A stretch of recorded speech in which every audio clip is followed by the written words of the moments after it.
We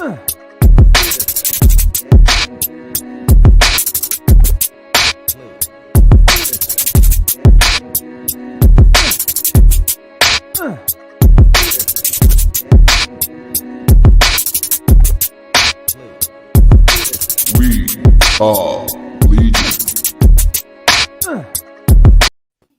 What's going on, everybody? Welcome to Legion of Comics at Week's End, episode 26. I'm joined by a couple of my friends here, but before I even introduce them, check this out.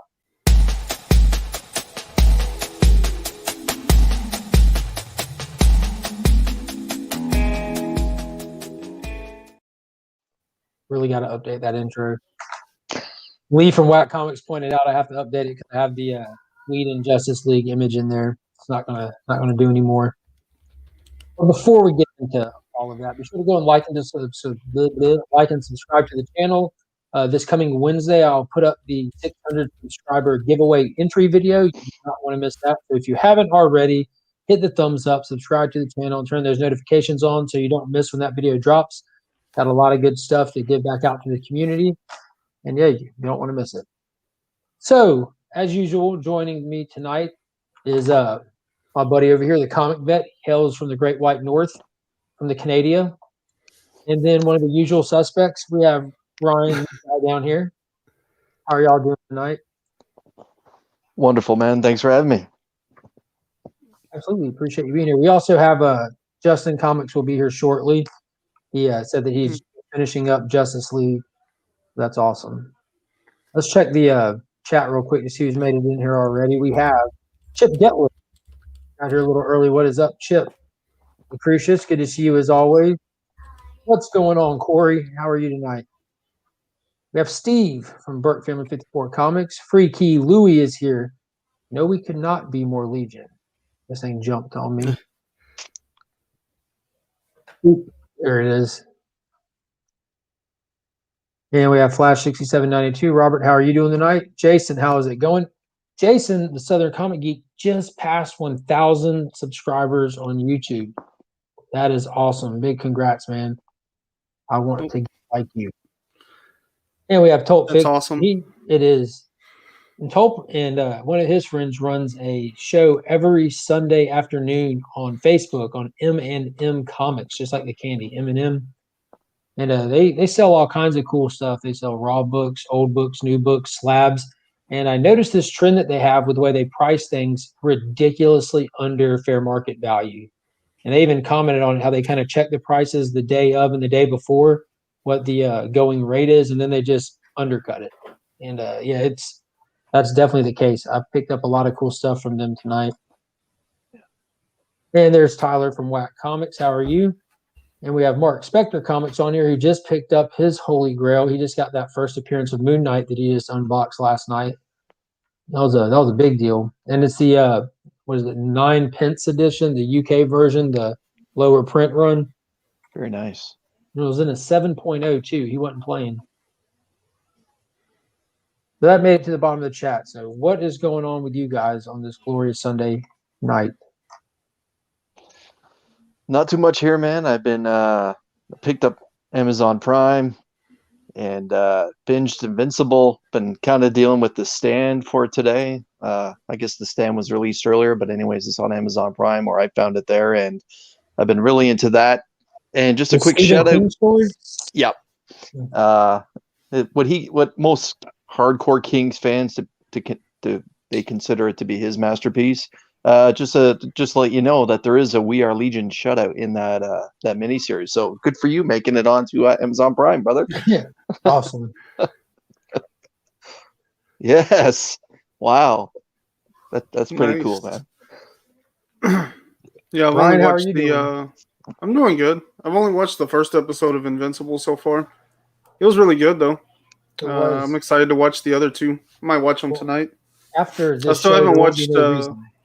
Yeah, right. I still haven't watched the second episode of Falcon and Winter Soldier. So I don't know how that turned out. What's going on with your life? Well, we can't really get on him because he did watch 37 hours of Zack Snyder DC movies in 2 days. Yeah, I pretty much fried all my watch time last week. What's going on, Bart? There's my brother from across the pond over in Belgium.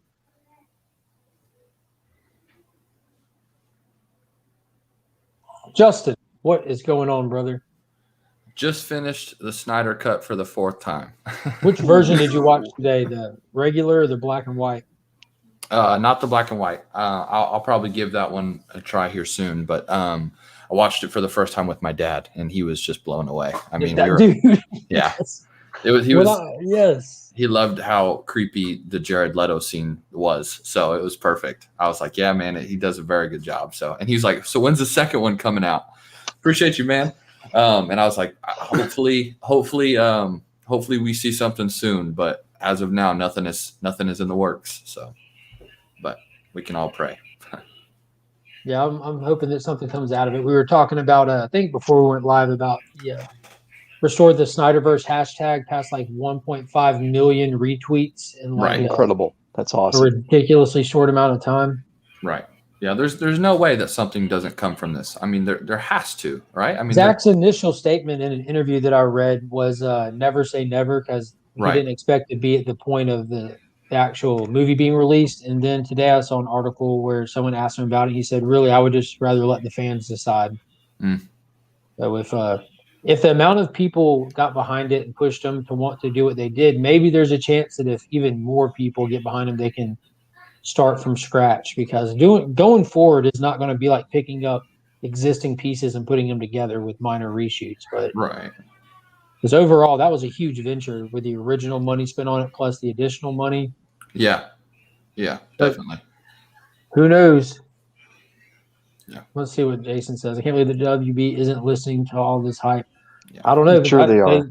They got to be. Yeah, I'm sure they are. This has got to be the biggest mud in their face ever. Yeah. Ever.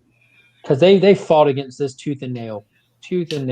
Even from inception, even all the way back from working with him on Man of Steel and kind of hindering what he wanted to do. And then with Batman vs. Superman, majorly hindering what he wanted to do.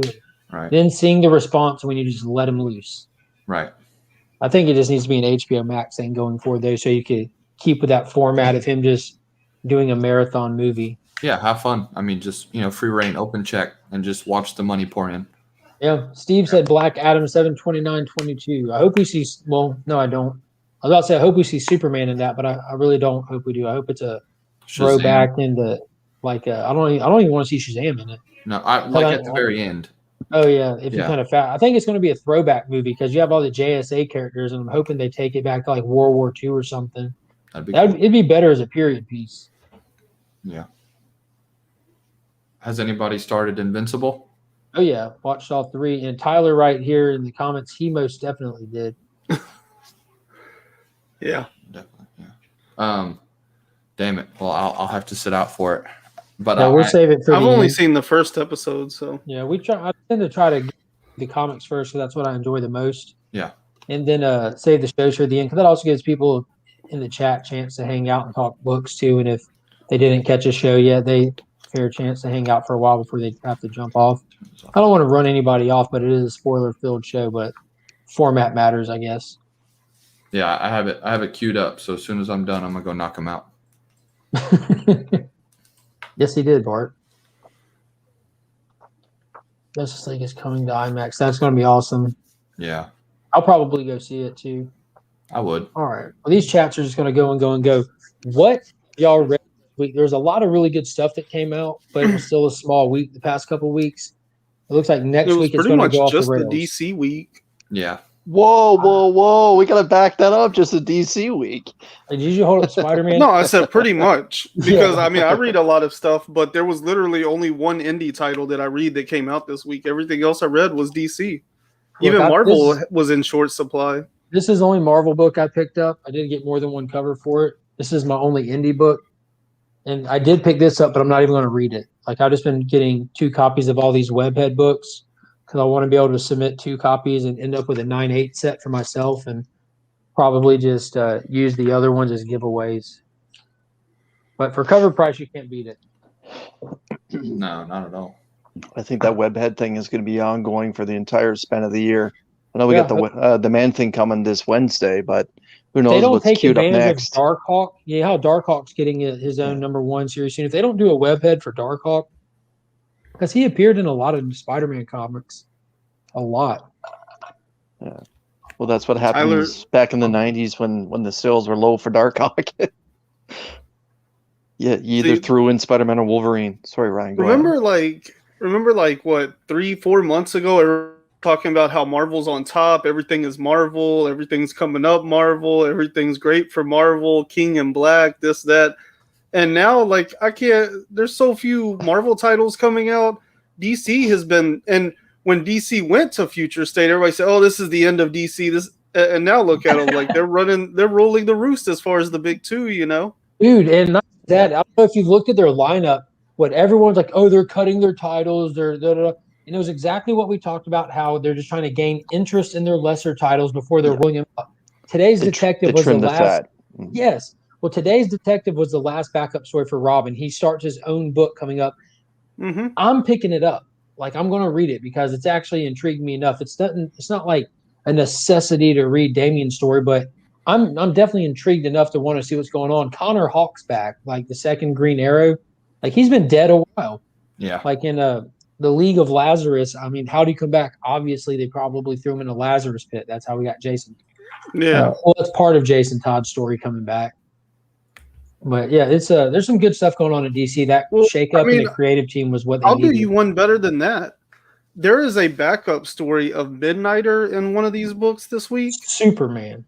It was in Superman, right? Yes. That's not only was that story so beast, but like so beast. Like, I've heard Midnighter's name. I know absolutely nothing about this character. I read that backup story. I was like, what is going on right now? You know? And so now, like, I have DC UI or whatever. I started, like, I mean, I'm only like a few pages in, but I started an Apollo or a Midnighter and Apollo series because that backup story introduced me to a character that I clearly know nothing about. Because is it an authority book? He threw a train, like a rail through people. Like, this dude is bad. A lot of these stories after Future State, we've seen them kind of get to the front end of a Future State story. You know, like Future State's the end of a story. Coming into Infinite Frontier, we're back to the beginning, but not with this one because there was a lot of time travel and universe hopping in his Future State story. So we were literally picking up right where we left off with Future State with him. So like Apollo doesn't know that it's him and stuff and everything. Yeah. And the little dude that he fought in Future State is stuck in his head now in his supercomputer. It was really cool. That was a good book. Yeah. Yeah, so I mean, I think that's exactly what DC needs to be doing, like putting these lesser known characters in backup stories. Because man, like I'm interested in reading some Midnighter now. You know.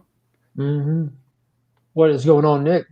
That's a good point, Mike. Just because you're reading it doesn't mean that Marvel does put out a lot more books in sheer numbers, but and I'm not saying that DC is knocking everything out of the park by any means, but I'm just in the general people talking because I listen and watch a lot of comic talk. There's just been a lot of surprises coming from DC lately and a lot of lackluster coming from Marvel. And it is very much common practice for that to go back and forth and back and forth. Non-stop Spider-Man, flop-stop Spider-Man. Yeah. I picked up this cover actually this week. It's Ken Lashley's variant version. He's a friend of mine. He's around Toronto, and I see him quite a bit. Did you just rip your shirt? Did I rip my shirt? Yeah, with that humble flex. Oh, wow. Awesome. Wow. Okay. Anyways, I won't talk about that book anymore. That was awesome. Tell me more about it, though. Like, you know Ken Lashley. That's awesome. I do know Ken Lashley, and I would have a Ken Lashley story, but I'm not going to go there now. So yeah, I didn't even know that this cover was actually released, so I picked it up. Yeah. We need the Ken Lashley story. No, not today. One. No, I'm butthurt now. That's it. Let's talk DC. I want to hear the Ken Lashley story. I have many Ken Lashley stories, but no. But yeah, he's a cool guy. I remember you mentioning that with your giveaway that you did when you had the sketch cover. Yeah. Yeah, he's a good friend. That's really cool. Thanks, Did you meet him at a signing event? So it all started in Niagara Falls Canada. He had a table, and he was at the time pumping that Doomed storyline that he was doing the interiors for. And Thank you. and are we talking about the bed? Yeah, Burrito popped in to compliment the bed. And we just kind of headed off. We're both hardcore football fans. He actually went to Syracuse on a scholarship to play football. And my son at the time was doing pretty well with his high school football career. And one thing led to another, and we got to know each other and text here and there and, talk over social media here and there. And whenever he's doing smaller cons, because he does a lot of large stuff, like he would always, invite me to meet up with him early, and we would have, coffee before whatever, and meet up with his wife and his daughters and that. And he would always do quick sketches here and there. So yeah, That's I always awesome. I always try to pick up his work whenever he does it. I haven't seen him since COVID started, so I'd love to hear his Todd McFarlane story, how he got to do Spawn a few months back. I don't know if you guys remember, he did the interiors for a Spawn issue. So it's pretty cool to see him team up with the Todd father. Yeah. A couple Canadians, eh? Yeah. It's weird. You Pretty talk about cool. football more than some Americans I know. Bills Mafia, baby. That's right. That's right. Yeah, Justin's a big Bills fan too. Absolutely. I remember during a football season, Justin was pretty much a ghost. Yeah. I could reach him between 12 noon and 2 p.m. and after that, It sucked because there were so many. It didn't suck because it was great for Buffalo, but it's our first year where we had, I think, 6 or so games actually being watchable, or the primetime games. We just Buffalo doesn't get those games. It's usually just a Sunday 1:00 local East Coast stuff. Yep. And if the Patriots are playing at the same time, they usually get trumped. But they got a lot of flex games and moved up to Sunday nights, and they got Monday night, and plus they played on American Thanksgiving. Yep. well, I legit feel like y'all are speaking a foreign language at this point. I Justin, know, right? what books did you read this week? What's Start Action us off. Comics? Yeah, Action Comics, Superman. Basically, Superman and his son. I adored that book. Like that one. If it gets big, I might even send that off to get CGC because Which cover did you get, or did you go digital for this issue? No, I just went with that cover, the first one. Nice. Had to Ryan, go you were digital. impressed with that. Tell us more about it. Let's stick on that while we're on it. Okay, yeah. Yeah, that was a solid read. Absolutely. I mean, I wasn't going to buy it at first, but then the cover, I loved it. Yeah, I was like, is he really about to step into his mantle? Like they're already giving it to us right now. So I liked it. I liked that it showed like danger for Superman. Mm-hmm. The story, it was quick, but it was, it took its time. It was good. I liked it a lot.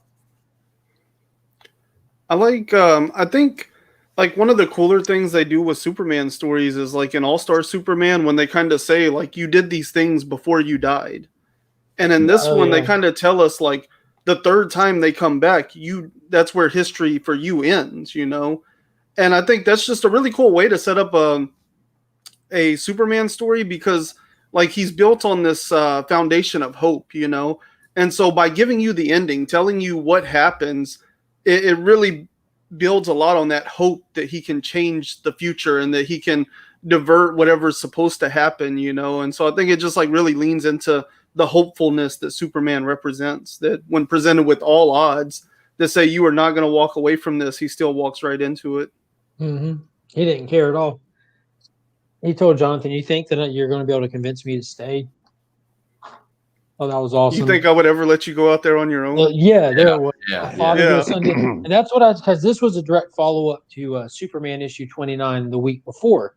So what got me with that was that father-son relationship, how they started the issue off with Jonathan dialoguing about a golden age when you're a certain age as a kid. Yeah. And you feel invincible because you see your father is invincible and nothing can hurt him, so nothing can hurt me. And then that one day where you see your father bleed and it's all just been a lie. And then like that just kind of like lets you know how much he's actually worried about this moment and worried about his dad. And then when his dad kind of tells him that, he's like, you think I'm going to let you go out there alone? And Jonathan just like at that point he's done arguing. He's like, yeah, that's why. Like it kind of makes you think like maybe he feels invincible again. Like let's go. But it was just really cool, like the dynamic between Jonathan now that he's a little bit older and Superman. I know a lot of people were mad when Bendis aged him up. I wasn't like at all. Like I'm glad they did. Like I don't need a little kid. Give me a strong Superboy. Because that's kind of how like Connor's age was, in my opinion. Like an upper teenager works good, in my opinion. But I like it where it's at because it makes the passing of the mantle like kind of makes some sense. Like it wouldn't make any sense if he was too young to handle it.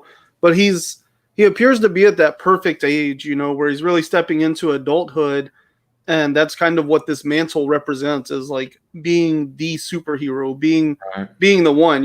Like there's no backup. This is it. It's you. And he seems to be crossing that threshold. So I like it the way it is. It was played really well. That was a good 2-issue little introduction into the Infinite Frontier era of Superman and Jonathan, just kind of 2 issues, good story, one and done. And then they kind of give us the little build up at the end that we have Mongol coming next. And he looked wicked with this artwork style. Like it looked so animated and so cartoony when you were looking at Superman and Jonathan. As soon as we go to War World and see Mongol, it looks horrific, like completely horrific. Like it was really cool how it translated. Yeah, I'm pretty excited for that. What is it called? The Rise of War Worlds? Yeah, War World Rising. War World Rising. Yeah, I really like that title, because it makes it sound like we're about to really go see some like big slugfest or something. Throw him in a gladiatorial arena.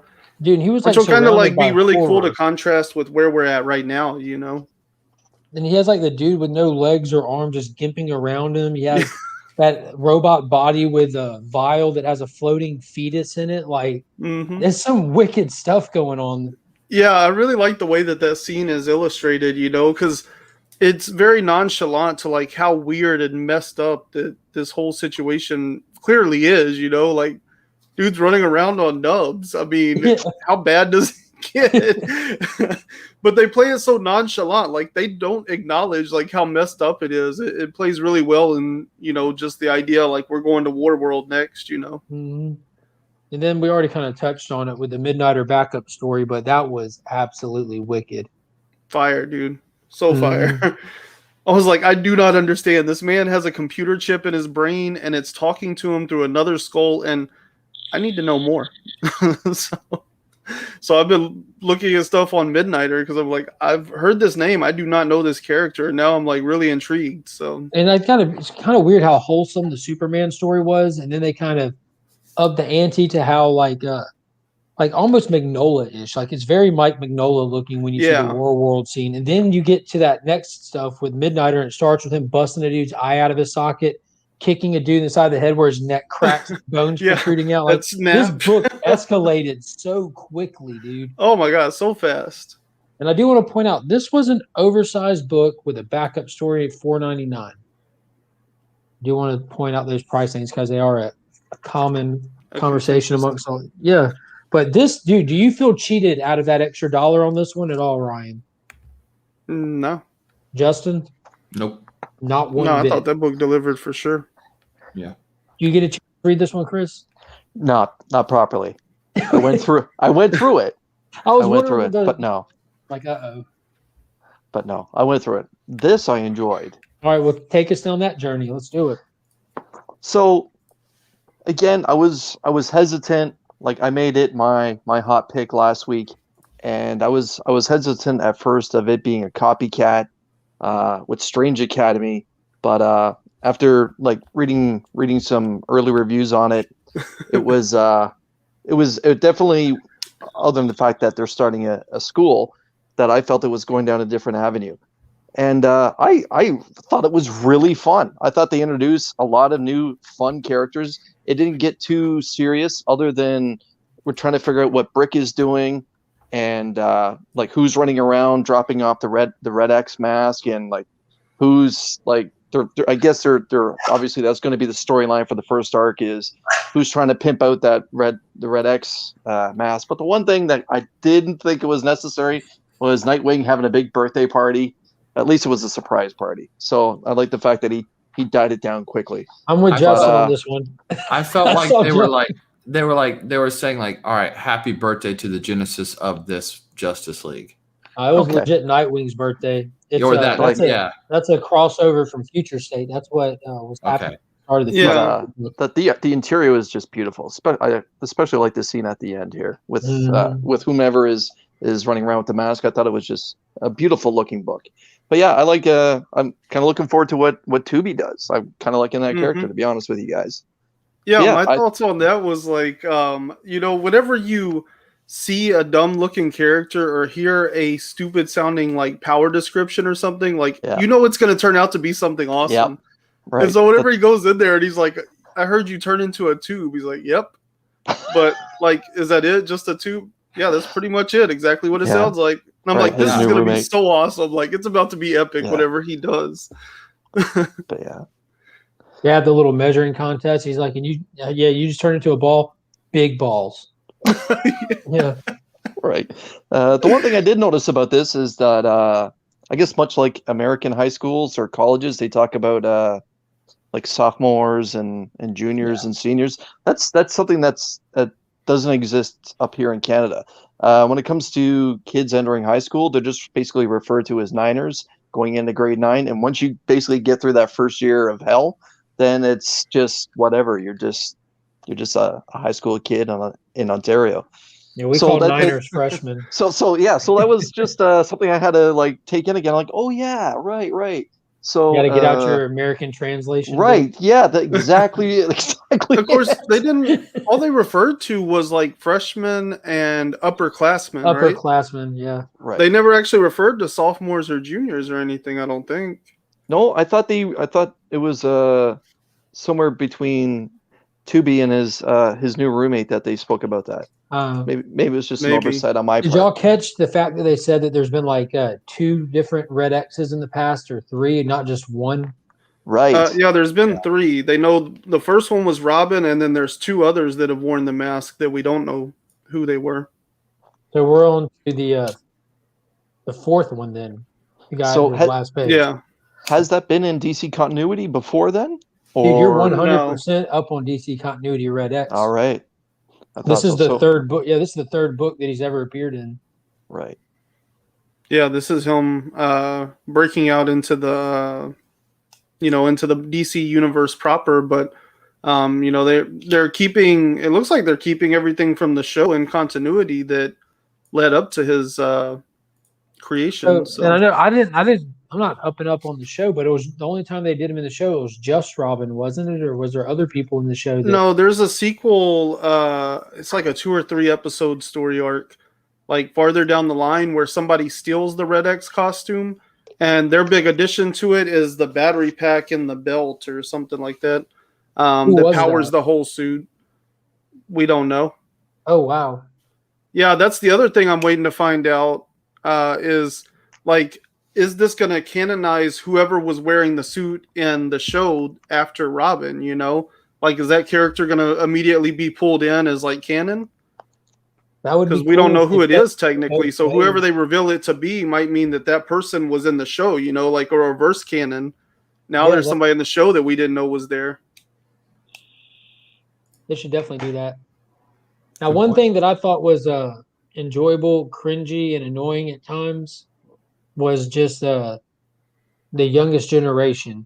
And it was pretty cool how they represented 3 generations very well in this book all at the same time, with the oldest class, which is the original Teen Titans, and you have the upperclassmen, which is the current Teen Titans, and then the freshman class that are just coming in. And you can most definitely tell they play the ages so different really well, and how the communication is so much more difficult the bigger that gap was and everything. Yeah. But it was cool. They did a well-rounded book, like a lot of representation. Like Nightwing, whenever he's talking about that's what we stand for, the symbol and all that stuff, and they're like, "You pledge fealty." I was like, oh, that's so good. They're so anti-establishment. Yep. Yep. There's that, and then the conversation with the Ragman character or whatever, where it's you're a non-binary effigy. He's like, I prefer. What did he say? I prefer quilted American. Yeah. Just kidding. I'm not really American. Yeah. Gender queer quilted American. Just kidding. I'm not American.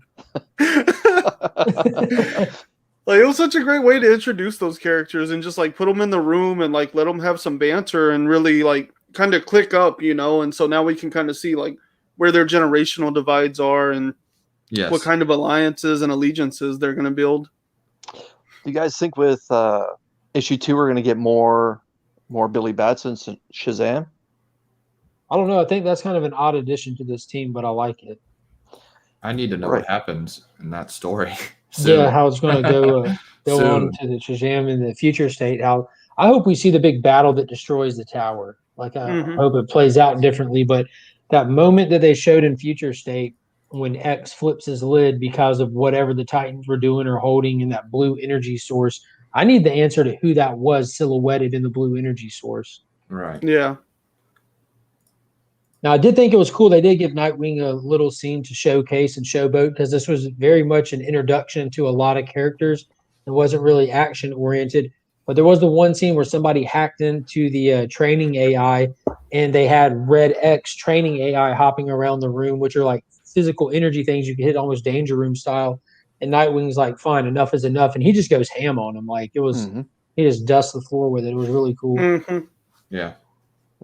Yeah, I really like his messaging in this too, like what it is to be a Teen Titan and what happens, you know, what can happen when you wear a mask, you know.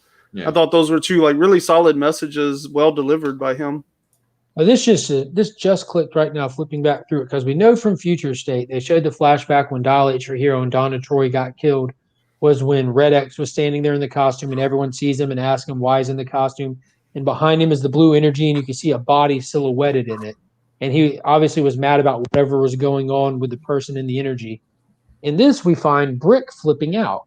Like he seems to have some issues. And look what color his energy is. I wonder if it's going to end up being Brick that they have to restrain. Like they get a student that's uncontrollable, unruly, whatever. Yeah, it's so hard to guess where it's going to go from here. That was kind of what my review of this was that like it didn't do anything like spectacular, you know, nothing really like blew me away, but it was just really well done number one setup for whatever's starting to unfold. And so I do hope in the second issue, like they kind of change the point of view and the focus and get us a little more into like the underclassmen and stuff and let us learn who they are and explore their powers and stuff now that they've kind of established like what the original Titans are and like what their position is now. Right. Yeah, I'm kind of interested in what they're going to do with the Gotham 3 there, where they talked about being, you know, troubled youth or they came from like a halfway house. Ones. Yeah. Orphans sponsored by Grayson.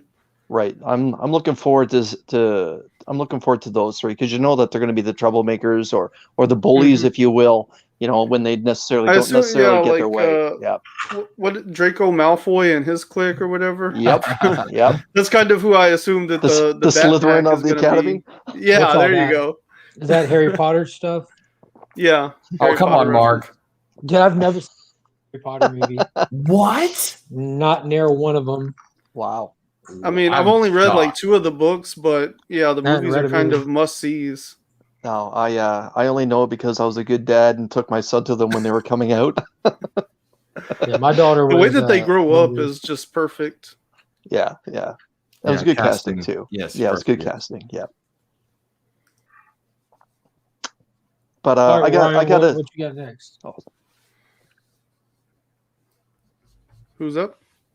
What do you got? Probably Batman, right?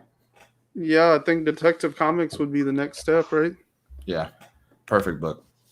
It was. I went back and reread it. Man, I enjoyed it a lot more the second time I read it. Couldn't find it. Nailed it. Perfect book. Couldn't find it. I'm gonna try and find it next week, but for some reason You read it digital though? Yeah, I had to buy it. Okay, digital. good. Yeah, it kind of reminds me of like Dark Detective, how they took him like more grounded, more. I think you said like a Daredevil approach, and rereading it, I was like, yeah, that seems like super accurate here, you know.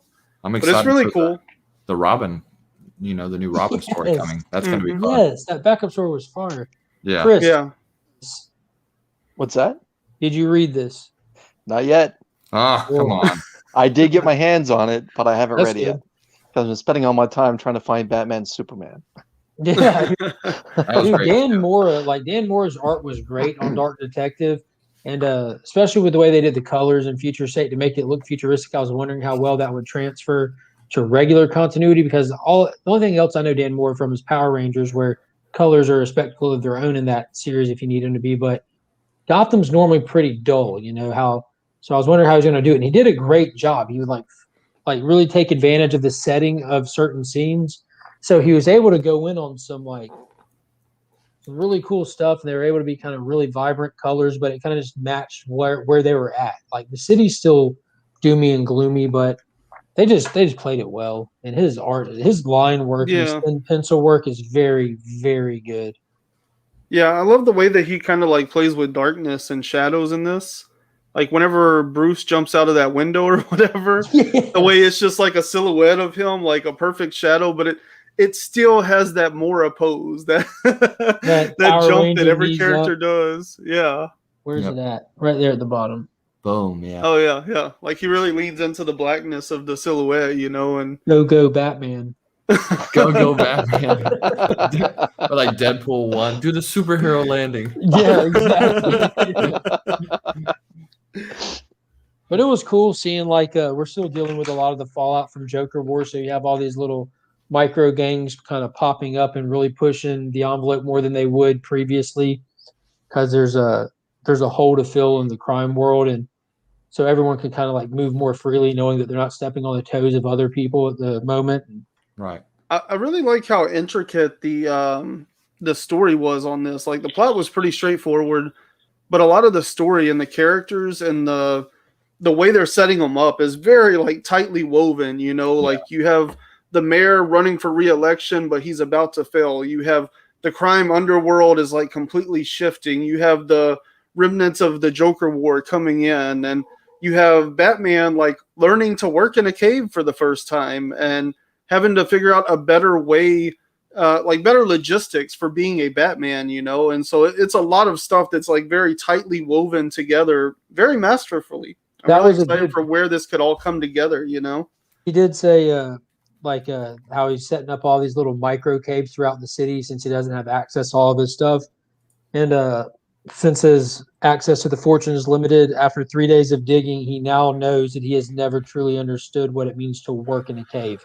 And you just have a picture of him like shirt off, hammering in a sewer, holding his back, cracking his back, like actually putting in the man hours.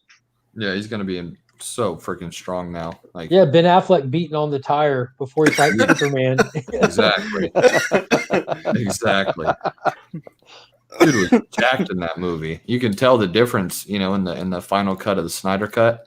Mm-hmm. You know, obviously he went through a lot of shit in these last few years. I remember hearing about, but yeah, he put on some serious size for that movie. He did. So yeah, this was just overall a solid read. It had a really big twist ending. His neighbor goes missing. Her husband's walking in the sewers with bloody hands. Yeah, he looks like a monster. Something out of something's killing the children. That's the guy.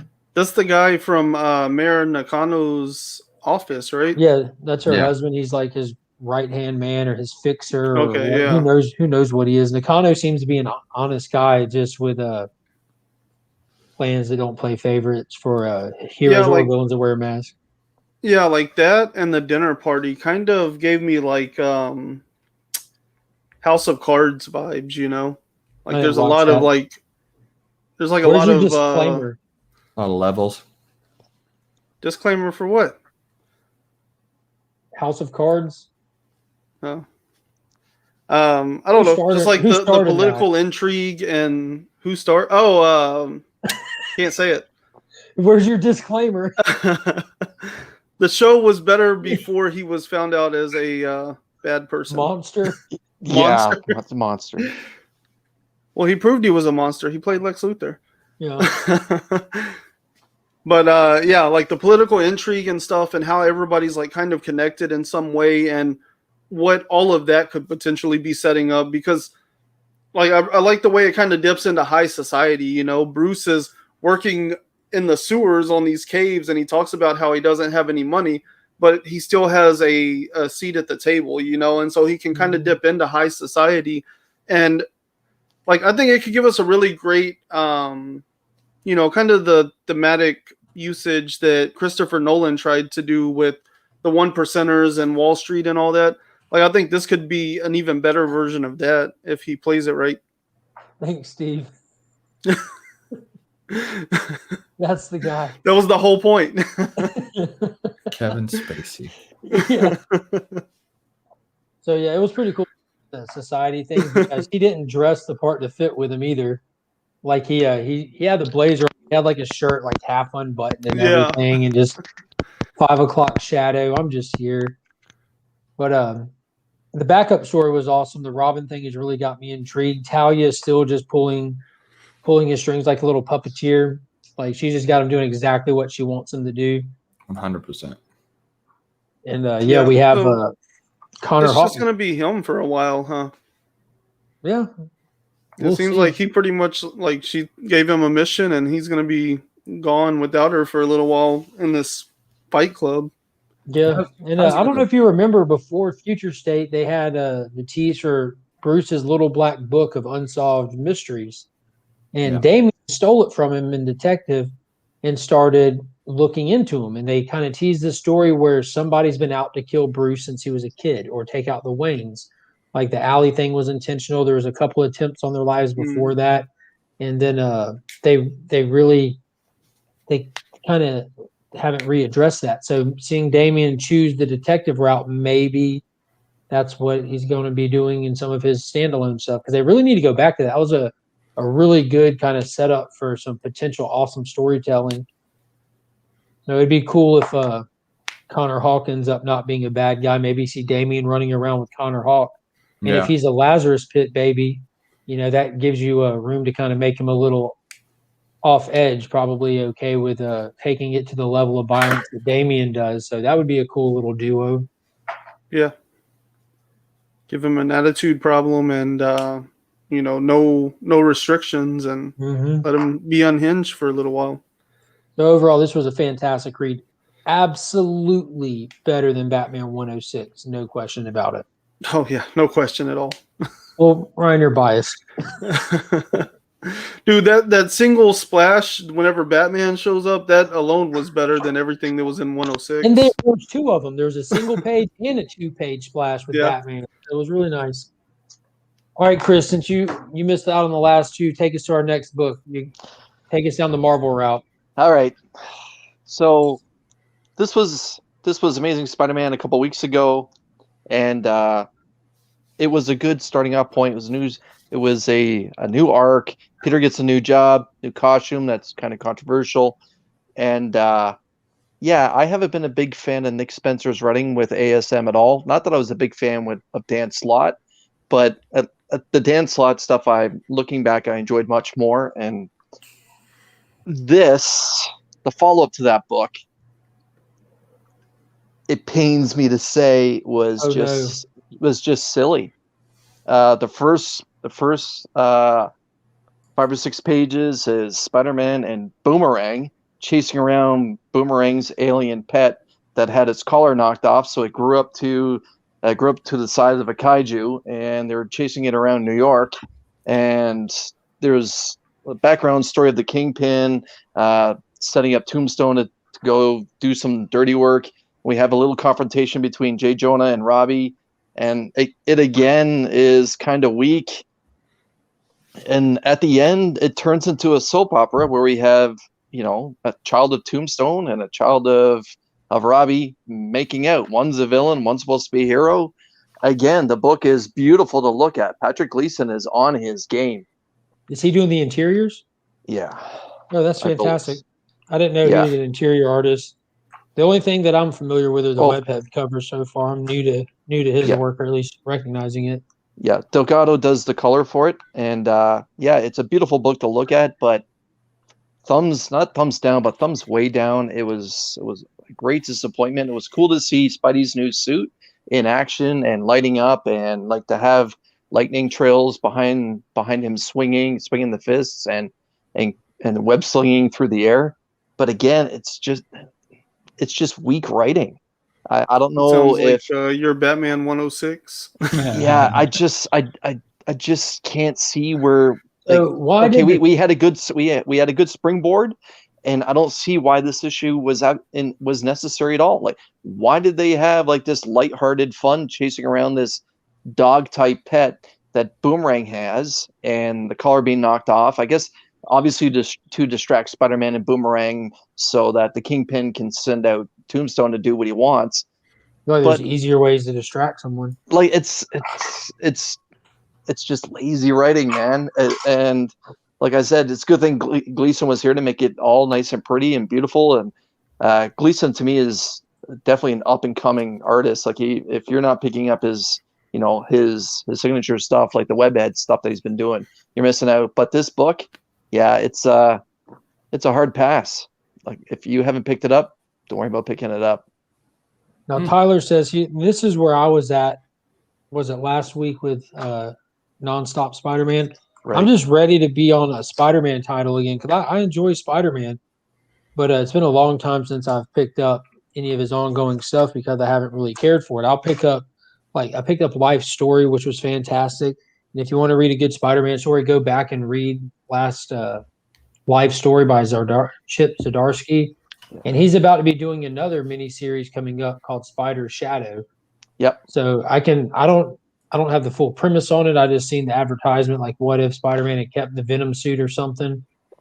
If it, what I saw for the upcoming sales on it, what the premise was supposed to be is, what if he didn't get the suit off and he actually went and became a villain as a symbiote? So yeah, I can guarantee you, just knowing that Chip is writing it, that it's going to be amazing. And you know where Chip's from, right? It'll be a pretty good story. It'll be Pretty sure decent. he's from Canada. Is he from Canada? Yeah, he's a Torontonian. Yeah. It's true. But yeah, there's some decent talent up there. I was going to say, actually, Chip Zdarsky's been hitting a lot of home runs lately. Whether even his Howard the Duck stuff was actually, I thought, really fun and entertaining. But then the Daredevil stuff he's been doing and Stillwater is just incredible. But yeah, Chip Zdarsky does do a fantastic Spider-Man. Definitely better than J.J. Abrams. Yeah, man, that story, and I picked that up hoping it would be good because again, I start picking up all the Spider-Man miniseries just hoping for one to be good. Like I got Life Story, I got J.J. Spider-Man, I tried Nonstop, but I'm not going to stop trying with Spider-Man. He's such an awesome character, and he's getting the Superman treatment where you're just getting writers that might want to write him, they just don't know how to really connect proper with the story to the fans. Justin, what book you got next? I'm trying to think if I missed anything. I finally got my full set of We Live, so I got number 3 in. Nice. And then I got Once and Future, Thor. I think that's about it. Yeah, it was a light week for me. Yeah. Next week's got those double Flash books. Gonna pick up those for sure, and then I'll do a video on those. Now, did anybody read? Don't hate me, Chris. Anybody read Maestro? No, I also didn't read Maestro. I haven't read Maestro either, Ryan. This was a really fantastic issue. The Pantheon, back in the day, were introduced as like Hulk allies, and they're alive in this post-apocalyptic future because they are pretty much just kind of like gods, but they were hired by Dr. Doom and given the know-how to take out and kill Maestro, aka Banner. And the last issue kind of get a cliffhanger where like they're all hanging out as friends going somewhere, and it clicks that they're about to sabotage him and he's on to him. And then this one starts out with them having him in prison, and they have him like in a tube passed out, and they have to get inside of his psyche because they need him to turn into Banner so that they can kill him. So what they do is they get their buddy to log into his head and kind of try to take him down a trip down memory lane, which is cool because they do little things like they say they're talking to the computer, like pull up file TIH312, The Incredible Hulk issue 312. So they do like little Easter eggs in it, which are always really fun. especially in a book like this, because it's a callback book to begin with. You know what I mean? Right. So yeah, it's just really fun, and they trick Hulk into thinking that he breaks out of it. You know, that he overrides it and cracks Buddy's head and busts out, and you just watch him kill all the Pantheon. Like they cut his arm off, but it isn't enough. Yeah, it gets really, really violent. It was great. Let me show you this. He goes to take another swing at the Hulk, but he throws his buddy in front of him. Oh damn! Ooh, savage. It goes hard, man. It really does.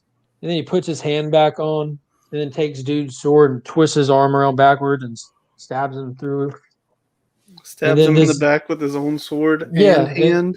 And then there's this big dude. He's like he's really, really dumb. Like he can't even speak in proper sentences, and he's always trying to protect this girl. And he's like yelling at the Hulk to leave Lana alone. And Hulk's like, I know, Ajax. I really feel sorry for you because everything you do, it's always for her, blah, blah, blah.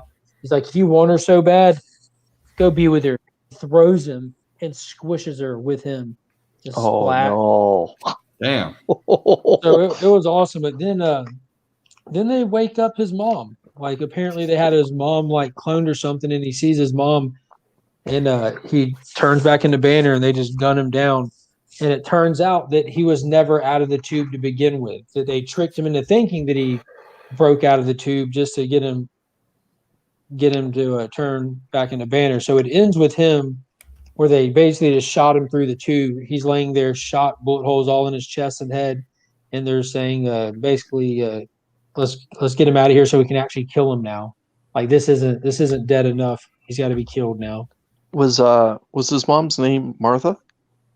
No. Probably would have saved him. Probably would have saved him. Yeah. He would have said, Martha! Yeah. Yeah, it was really cool though. It was a fun issue. It was just an action-packed gore ride, really. Did they show any souvenirs, like Berserker? any old Marvel character stuff, like the shield that's on the cover? Well, the Shield didn't make this cover, but we have seen all that stuff. Right. Well, some of that stuff because Rick Jones has it. You know, that was all in Rick Jones's hideout because he was all Professor X with long hair in the original series, all of his buddy stuff. But on the variant cover, you have a really cool image of him. Yeah. With everyone's heads and helmets and Vision's head and Wolverine's head, Thor's hammer hanging on him. Yeah, that's a great cover. It is. Nova's helmet, Ultron's head, Cap shield. Yeah, I've been collecting a lot of these covers. I can't remember whose channel I saw it on, but I saw somebody pull a Walmart pack that had an exclusive Maestro cover in it. I'm like, what? Gotta go looking for that. Nice. Yeah, so that's where the United States just trumps Canada when it comes to the whole Walmart thing. Yeah, Walmarts are here in Canada, in case you didn't know, but we do not have comic books in our Walmarts. Wow. So that's where you guys. It's a recent development for us. Yeah, it's really new. It's like kind of a pilot program sort of thing. I was going to say, not only do you guys eat better, have cheaper gas, you also have comic books in your Walmarts. For the most, all just like the same books you could get on the shelves if you have access. I mean, the covers. Like every now and then, there's an exclusive cover, and even less often, there's one that you'll care about. Right. This is the first time I've ever cared about going to look for a Walmart comic. When that's just because I'm kind of trying to collect. This is the only series I think in my life that I've tried to get all the covers for. But I remember those Walmart packs, the Strange Academy issue #1. It had a lot of heat, and I think Venom 25 there late last year. Those books had a lot of heat too coming out of Walmart. Yeah, the Strange Academy with the red letters, the blue one, right, is really. And I have that. I bought one mystery box in my whole life, and I got it from B. Raimi because it had a lot of old comics in it, like 80s and 70s and stuff like that. And as I'm saying that, opening up how I don't buy mystery boxes, I don't like modern variants. I like just getting old stuff. And the first book I pull is that Strange Academy Walmart variant with the red letters. I'm like, what the heck? And it was just apparently he had big books scattered. He did so many mystery boxes and plugged big books in there. And it was one of them in there. But yeah, I'm going to end up sending that off to get graded and either give it away at some point on the channel or do something with it. It doesn't go in my collection. Maybe hold on till it picks up even more heat if they do more stuff with these characters and give it away even farther down the road. Because at that point, it just have cost me the price of a submission, and that'd be something really decent to give away. Yeah, for sure. Anybody else read this? Harley Quinn. Nope. That was a hard pass. The white label. Yeah, the White Knight presents Harley Quinn. This is the final issue from the third installment in Sean Murphy's Batman universe, which is an amazing, amazing Batman universe. Like, absolutely amazing. I haven't seen a setup for a Batman universe like this since Frank Miller. But this is the weakest Batman story ever told. Ooh. Sean Murphy didn't write it.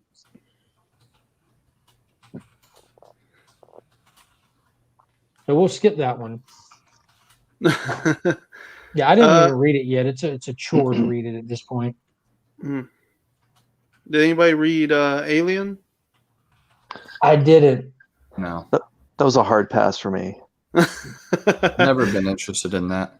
No. I've been very interested in the Dark Horse stuff. I've read I respect tons and tons of that. That's why I didn't pick this up. I wanted to see the feedback and maybe wait. I get all the Dark Horse in collected volumes. I'll just might do that with this if I hear good enough things about it. I'm a moderate Alien fan, but this book didn't really touch on anything that caught my interest. It wasn't bad. I mean, it seems put together. It's written by Philip Kennedy Johnson, right? Who also did Superman and Action Comics. Yeah, so this one has like a father-son dynamic also, but it's like inverted. Like they didn't see each other for years, and now like the father's trying to reconnect with the son, but the son's mad because he never knew his dad when he was little because his dad was off like surviving out in space against aliens and stuff. So what was the dad's name? Do you remember? I don't remember. He's from the movies though. He was like one of the Space Marines or something, and now he's back on Earth. Was it Hicks? Was it?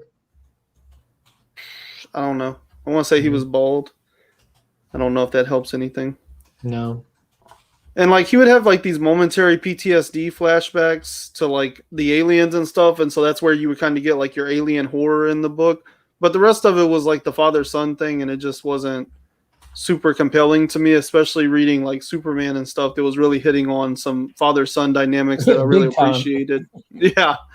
So I don't know. For me, I probably won't be reading this Alien run, but it wasn't a bad book. If that's like really your jam, I think you'll probably like it. I was really hesitant just because of it moving from Dark Horse to Marvel, and some of the feedback I've heard, and I did flip through a copy of it, and I saw that all the violence was there, like the violence that you'd expect, because they are violent books. That's part of the appeal to them.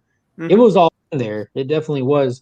And coming from, I've read a lot of Dark Horse Alien stuff, and none of them are real. Like that's what they're about. They're just action and violence, and the whole thing, like the reoccurring theme of any of that Dark Horse stuff is nothing ends well. There's never a happy ending in none of them. So they don't really need to set much stuff up other than give you somebody's name, give you somebody's location, and then just try to watch them survive and know that they're either not going to survive or you're going to leave them at a point where they're alive and they don't have a good shot. And that's what's always been appealing with me is like, how is this person even going to survive? What are their chances? And there's kind of cliffhangers, and where they leave them is always intriguing. But I was just really hesitant because of the switch to Marvel. That's me. Like, I really like the isolation aspect of Alien. I like seeing how people react and like the psychological experiment that is like putting somebody in the isolation of space with one of those creatures, and just seeing how the human stripped down to nothing, how they react. What are their most visceral emotions? And I think all that stuff's really interesting. This book, I'm sure it's going to get there, but this one was really more about like world building. Like you're back on Earth, so you're kind of seeing like how Earth reacts to this information that aliens are out there and stuff. And if they're of the Dark Horse run, like have aliens been on Earth that you know of at this point? Because that was like the second big story arc in Dark Horse was Earth 5. I don't think any of that is incorporated here because it seems more like just like people recounting what they saw while they were in space. Like, I think if there were aliens on Earth, then that would have been like the action alien element of this. But instead, it was like PTSD flashbacks because I don't think I'm they with have that resource yet. I'm with Mike here. I think I might go back and pick it up. I think I Did might definitely do that because I didn't Did- know Philip Kennedy Johnson was on that, and I have faith in Philip Kennedy Johnson. And I'm not that like I'm like can really swear by the person, but I was very happy with the stuff that he did on Future Mhm. State. I'm blown away by how well Superman has started, coming from Yeah, such a I see a sour bright place. future. I feel like that name's about to be huge by the end of this year. I Like, hope so. he's gonna be the Donny Cates of 2021. You know. Did Johnson do the interiors for Alien? I don't I know who don't did the think interiors. I s- think Philip Kennedy Johnson was the writer. I don't know if that person does any interiors. I don't know who did the interior. Like, all the art looks great though. I had no problems with the art. They're playing off a rebel group against the Wayland Yutani group. Okay. Charles Bishop Whalen was the guy who Lance Hendrickson played. Well, he played Bishop the android that was based off that it was made to look like Charles Bishop Whalen that they actually show you the real one in Alien 3. But then you kind of got to think Mhm. after watching Alien versus Predator when you see the actual real one with cancer in his lungs and stuff that had to be a different one in Alien 3 or a Descendant or something. And then Guy Yeah. Pearce in Prometheus. Yeah. Yeah, I mean that's basically it. Like it was a setup issue. But I'm sure Yeah. it'll get to something really good. I doubt I'm gonna stick around on it. Yeah, I think I'm definitely going to go back and pick it up though. Like I've heard enough kind of like I've heard no one say this blew me away, and I've heard of a few people kind of like you that said it wasn't bad, it just really didn't hit for me, and can't yeah. So that's pretty much. I'm probably going to be sold on it. I think that I'm kind of an easy sell for Alien. Yeah. I expect it to be this sounds petty, but I expect low story content and high violence content, and I'm happy with it. Yeah. I would say this first issue was a little reverse of that. But I mean again, it's setting up things like when you set up the violence, when it shows up, it's really great. You know, watch a Tarantino movie. But Mm-hmm. if they give you all the action and stuff up and violence up front, it's probably never going to build into anything substantial. So I like that direction. I mean, I think it's great that he's setting it all up. So like in issue 3, you can just get like a slaughter, you know, like it'll be great and it'll pay off too, you know. Yeah. No, Gleason did do a cover for it, and it kind of looked like just like that classic close-up aliens shot with minimal light. Like a Yeah. movie poster, yep. Mm-hmm. Yeah, I definitely will have to check it out. All right, so that pretty much rounds off the books, and I did pick up Power Ranger 5. It was a solid issue. They brought Astronema into it, Ecliptor into it. They gave you the backstory on the Imperials that wasn't a throwaway villain like we've been seeing. This buildup looks like it's going to continue building, and for a good reason. They kind of threw them into the actual mythos of the Rangers. They're kind of the equal opposite of the Morphin Masters. So it looks Yeah. like there might be a Imperial for each Morphin Master that was out there, and there's timeless as they are. So they're doing really big things in here. If you're a sci-fi book fan, check out Power Rangers. Ignore the name of it. Just if you're a big sci-fi space fan, check out this book. Look for this cover. Ignore the name of it. And don't go into it with any presuppositions because it's actually really good. The Mighty Morphin line is for the OG fans with all the callbacks to the TV show. The Power Ranger is just there's definitely Easter eggs and callbacks to the show, but if you never watch them, it does not matter one bit at this point in this book whatsoever. Yeah, that's what I've really liked about the Power Rangers line is it's really more of an exploration of genre. And like each issue kind of touches on different genres and like this one starts out as a western and then you get more like this I don't know, almost like a post-apocalyptic retrospective kind of thing and it's really cool like the way that they're because I like how like each season of the Rangers is kind of themed around something, you know, and it started like pretty straight, like dinosaurs, you know, but you get down the line, and it's like influenced by samurai and ninja and all these other things, trains, you know. And so, like to see Power Rangers kind of exploring different genres is kind of like that. Like you're getting to see if you took it, you would like strip it down. Okay, well these are the Power Rangers. Now, what are they like in the West? Now, what are they like isolated in space? You know, and like you get to explore all these different genres, but through the lens of Power Rangers. So it gets to add to the fun of it, you know. Most definitely. And Frank Gogol was on Burt Family 54's channel this past Thursday. We were able to hang out with him, and it still blows my mind that you couldn't make it, He Ryan. said a lot of great things. He did. He really did. I debated with him about the Snyder Cut. I didn't realize it till after the show that I made the panel cringe. They thought that I was going to make him. They thought I was going to make him mad. Like they're all I guess they're all like tiptoeing around him. I'm just like, yeah, you're wrong. Yeah, you could tell. No, I enjoyed it. I thought it was great because he was really cool. He defended his position. You know, like he didn't back down either. I thought that's what was great.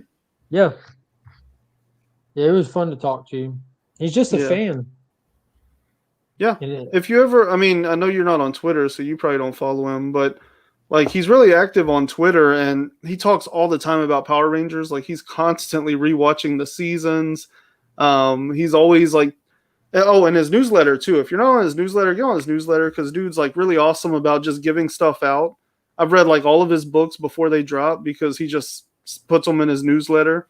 And he talks a lot about these things, you know, like he'll talk about this year I'm working on pitches for properties that I would like to write for, you know, and Power Rangers has been on that list for like 2 years, you know? So when Steve was like, oh, you'll never guess who's writing a Power Rangers book, I'm like, Frank Gogol? Like I've been watching the dude put in the work for 2 years. You think I don't know that he's been pitching to Boom? Like, you know, so his newsletter is really cool. A lot of great information there. And he's also really big on comic distribution, which I think that's why he didn't give a solid answer the other night on Steve's stream about Marvel splitting and all that, because that's been an issue that he's been hammering for years about how poor comic distribution is. And so I don't think he wanted to, like, you know, give his opinion straight up right then and there, you know, because that's a big part of his brand. I'm sure it's going to be in his newsletter and stuff first. So I'm interested to see what he says about it in there. Yeah, he was really cool. And as you can imagine, Ryan, most of the amazingness of the conversation happened before we went live. Oh, yeah, no doubt. We got to I don't see how you should get that guy on your channel for one of your Tuesday interviews. Yeah, I seems sent really him a message accessible recently, but okay. Yeah, he's real approachable. He's a real cool guy. Like I got Twitter DMs for days he like sends me stuff like, hey, would you mind giving me a retweet on this? You know, whenever he makes videos and stuff to promote his content. So FOCs and things like that, you know. So we know each other. I wish I had been there because I've never talked with him on a stream, but I've communicated with him as a fan quite a bit. Even more interesting than a conversation between you two, I'd be interested in the trailer leading up to the conversation with you two. You make some good trailers, dude. Well, thank you. I try. Yeah, and he did point out that you want to see a few more Ranger stuff. Get that hashtag moving. Go Power Rangers. Yeah, because his last name is Go with an L. Yeah, he's like a diehard Ranger fan. Yeah, he said he gets on his elliptical to do his workout every day, and he just turns on Power Ranger show on his tablet while he ellipticals. Yeah. Said he's burned through all of them twice now. That's impressive. I think, yeah, I've watched like the first 4 seasons more times than I could count, but the other ones are just spotty for me. All right, moving on. There's no more books to talk about, is there? That's all I got. Nope. All I got. Chris, that's tapped it. out. All right, so time to talk some shows. Justin, you just finished Invincible. Ryan, you watched episode 1. Chris, you've watched Invincible. I haven't watched any of it. I'm gonna bounce though, so y'all can talk about it. Have you watched Falcon and Winter Soldier? Yes, I watched that one. We'll start there. Okay. I loved it. At first, I was obviously we're all skeptical, like who's this man in Captain America's suit? But it's I really think that he's gonna try and be a good dude. He's pushing his own agenda. That's very interesting. But once again, I like the depth that they're putting into the show. I think that they do a really good job with casting and just what they're trying to display. So I'm interested. Dude, how cool was that opening scene with him? Like how it started with him in the locker room of his high school. You could just sit and see the emotion on him. Like you could feel the stress that he's under, the shoes that he's trying to fill, and you genuinely feel like he wants to do a good job. Yeah. Whether he's capable of that, is yet to be seen. Like his version of a good job might not be what those boots need, but I think that's the point we might get to. There's that one line he gave toward the end of the show that he was trying so hard to be nice for so long to Sam and Bucky, but finally the facade broke for a split second. He goes, "All right, guys, well, just stay out of my way." And then he kept moving. I'm like, "Oh, there he is. There he is." Yeah, that's John Walker. That's John Walker. Yeah. Right. Yeah, it's a good show. I'm very excited. I'll keep watching it, for sure. Absolutely. Yeah, the first episode I wasn't too happy with. This one was amazing. Yeah. The banter with Bucky and Sam. Yeah, definitely when they were like doing couples therapy. Yeah. I was like, oh man, this is gonna be good. Kept chairs closer with each other. Their legs were interlocked. Watch the knee. Yeah. You want to do a staring thing? He's gonna love this. Yes, I am. Yeah. Yeah, they got their dynamic perfect in this. It was just really awesome. There was some awesome fight scenes. They kind of caught up with the Flag Smashers for a moment and were able to kind of have their first go at that and kind of really showcase what the Flag Smashers have going on with whatever version of the super soldier serum they've got. Kind of see the threat level. And there's some really, really cool choreographed fighting, obviously. And we get introduced to the new Captain America, aka U.S. agent, fighting and throwing the shield. And you get, Battlestar is his Bucky. Yeah. So you get their little dynamic. They jump onto some moving semi-trailers, guns everywhere, super soldiers, and they made sure to fist bump before they go into a fight. As we know, they're bros. Right.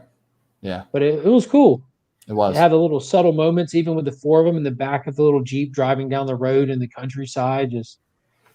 Or when they go to see Isaac, Isaiah, dude, that was a powerful scene. Like he destroyed that. Huge Young Avengers moment there because the kid who opened the door, that was Iron Patriot from the Young Avengers. Yep. Yeah. Because that's his grandfather who Isaiah was. That's why he's the Iron Patriot, because it's in his blood. It was passed on through his family from Isaiah to Isaiah's kid to the Iron Patriot. He's naturally got a certain amount of that super soldier serum that Isaiah has in his system. That's crazy. So we officially have Young Avengers now in the MCU, which is awesome for my PC. Yeah. eBay? No, I'm not. Flex. Getting rid of them. Even more so than ever, I'm happy to have them there.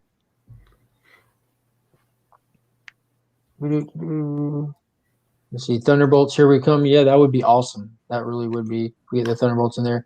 Yeah, that dynamic was all there. Overall, it was a completely solid episode. I feel like episode 1 was not needed at all. Literally not needed.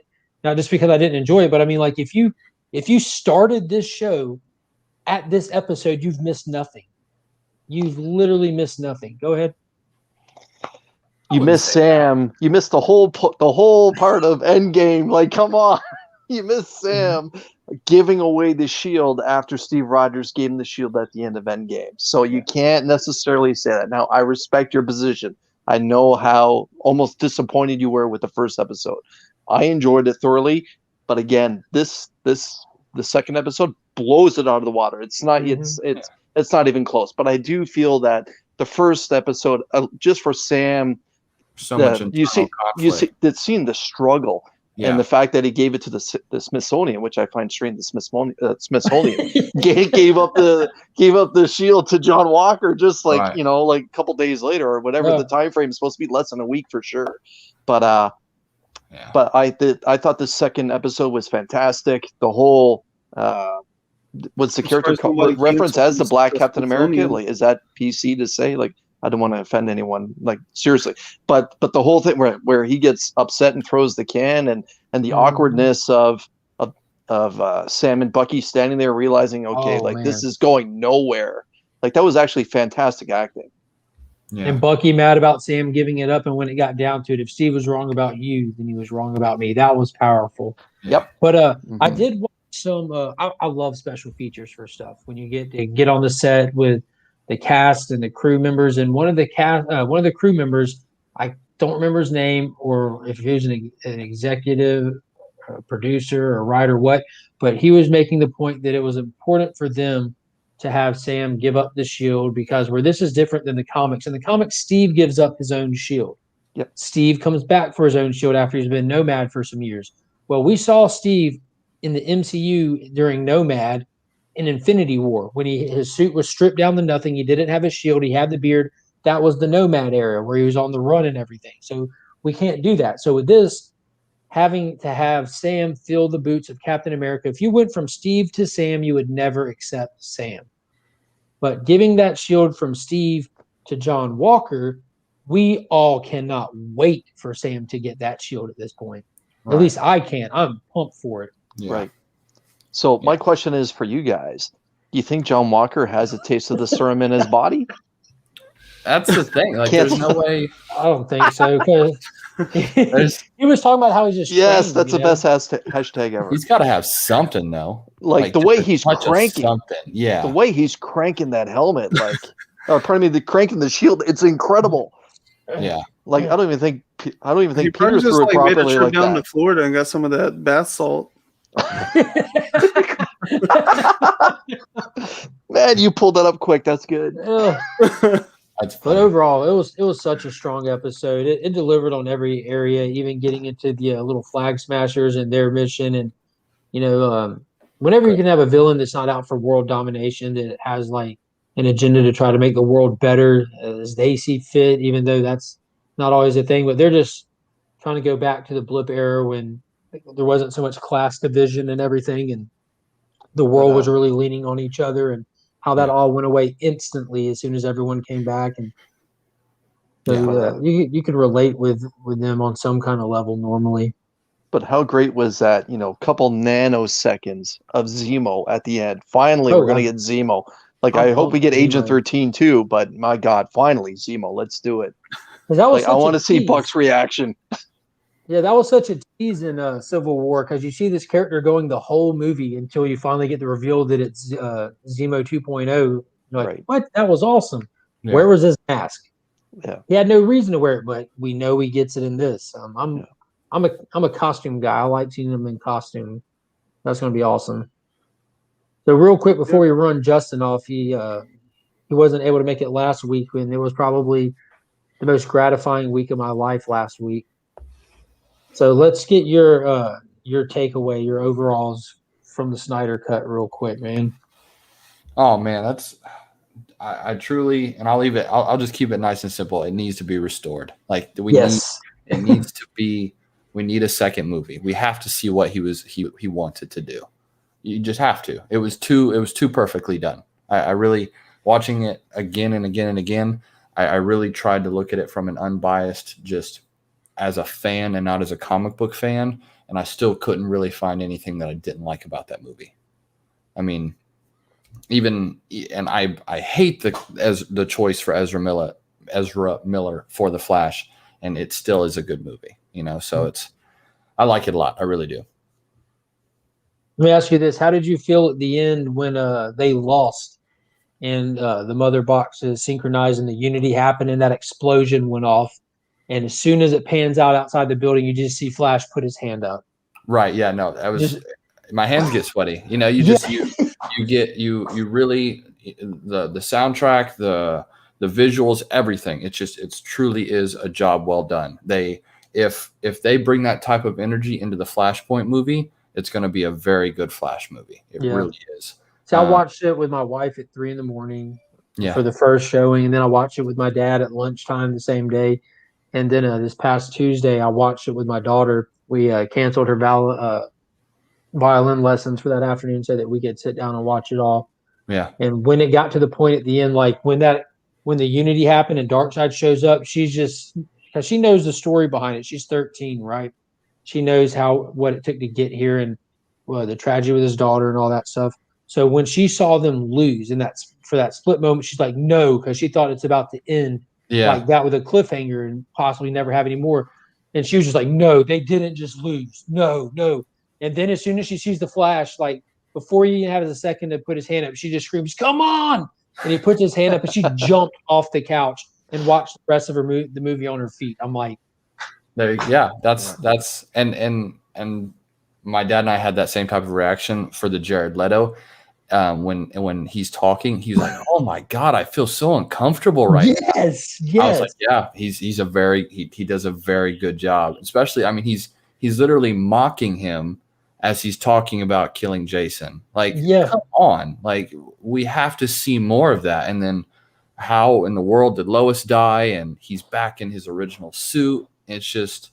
And the fact that got me was he didn't even start with picking on about Jason. He went ahead and reminded him that his parents got killed and his innocence got killed. And I killed Jason. He's a monster. He's a monster. Yeah. He is I mean, everybody, like, I didn't hate him in the Suicide Squad. I thought it was, wasn't the best Joker, but I didn't hate it.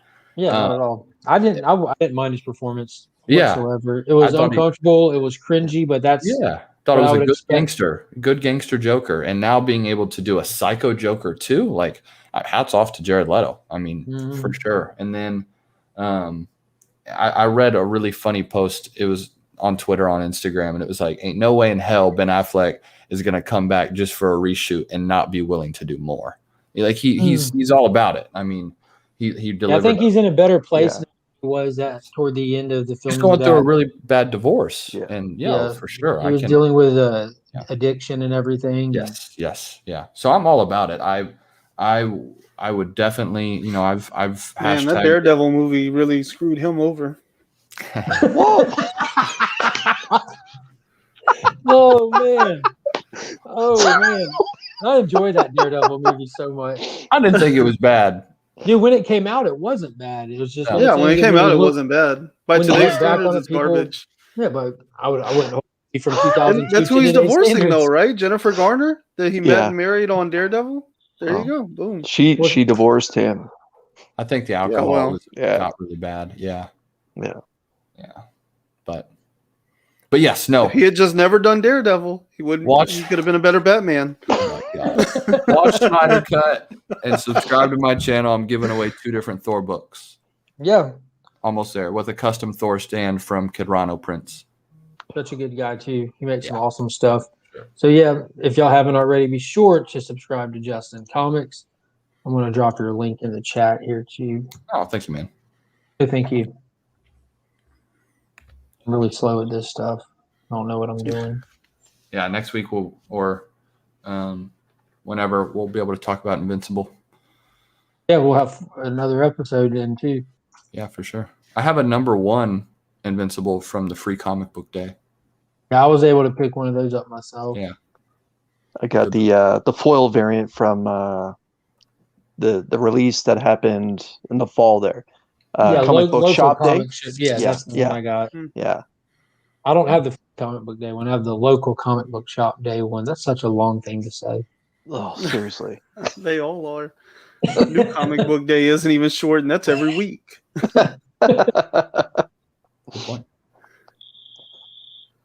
My wow moment again for Justice League though is when Flash is running back and he's almost at where Cyborg is, and Superman's actually being put together. I'm like, holy cow! Like Superman didn't survive this. Like, it dusted Superman. Yeah. So that I know I've spoken about this last week, but again, I still can't believe like the wow factor for me. That the wow moment was, my God, not even Superman survived that blast. And did you really think about it too, like what was happening? Because he got brought back to the moment that he was disintegrated. When he blew up, he was just looking back. Or when the last time you saw him, he was looking back. But when you see him piece back together, he had his hand out, like because he moves fast. We learned like they showcased that. So obviously, when that explosion went off, he put his hand up, and it just took it off.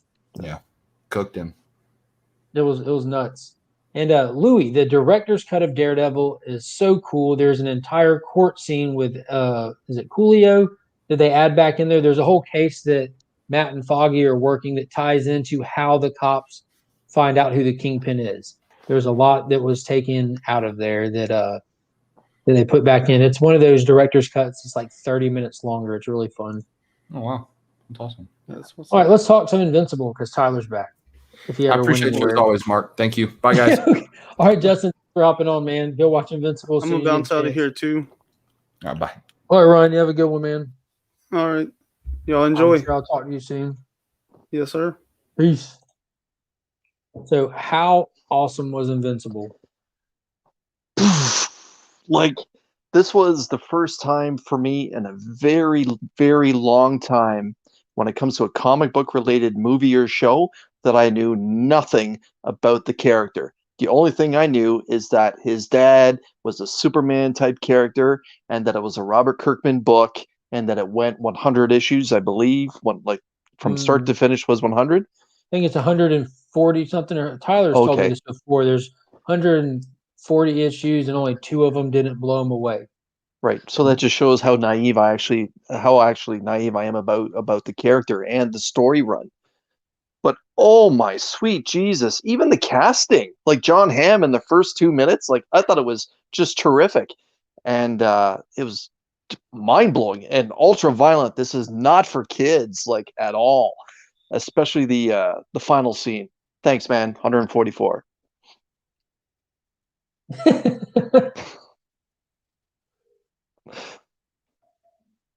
I'm presuming Final I'm the one that scene. looks like a potato. Probably both of us if he's blurry. Yeah, I've prayed for Invincible like more than, I guess, around 15 years ago at this point, like when I worked at my LCS. Yep. And I have no recollection at all of it. I'm kind of right where you are. I just know the premise of it. So watching this has just been it was a complete delight. Everything that was supposed to be a shock value got me with a shock value. That first episode, I thought the pacing was a little weird, how much they were just breezing through like the origin and growing up and this and that. But I realized it's because that's not where they're telling the story. And it was just amazing. Like his dad, I'm so intrigued to see what's going on with his dad. Oh, that's such a good character to play with. Just savagely kills their Justice League analog, like Right. squishing heads, knocking faces off. Right. And what was cool, what I took away from that was how you have all these debates about, Batman can kill Superman if da da da. Oh, this person can kill Superman. Well, y'all are going into that thinking like if Superman is Superman, if he has an agenda to kill you, if he's not just, what I'm saying, if y'all aren't fighting, if it's like kill him, you're not worried about being a good guy, a Boy Scout, you have no chance at all. No chance. There's no chance. There's no chance. Like the simple grab them, throw them into space. That's the end of that. If it's Superman we're talking about, but Omni-Man, same premise. But so what do you think of that? That was awesome, right? With the invaders that kept traveling through the portals and they aged. I like that premise where it was 2 days and it's like a decade for them. I thought that was a real fun narrative that they played with throughout that episode, and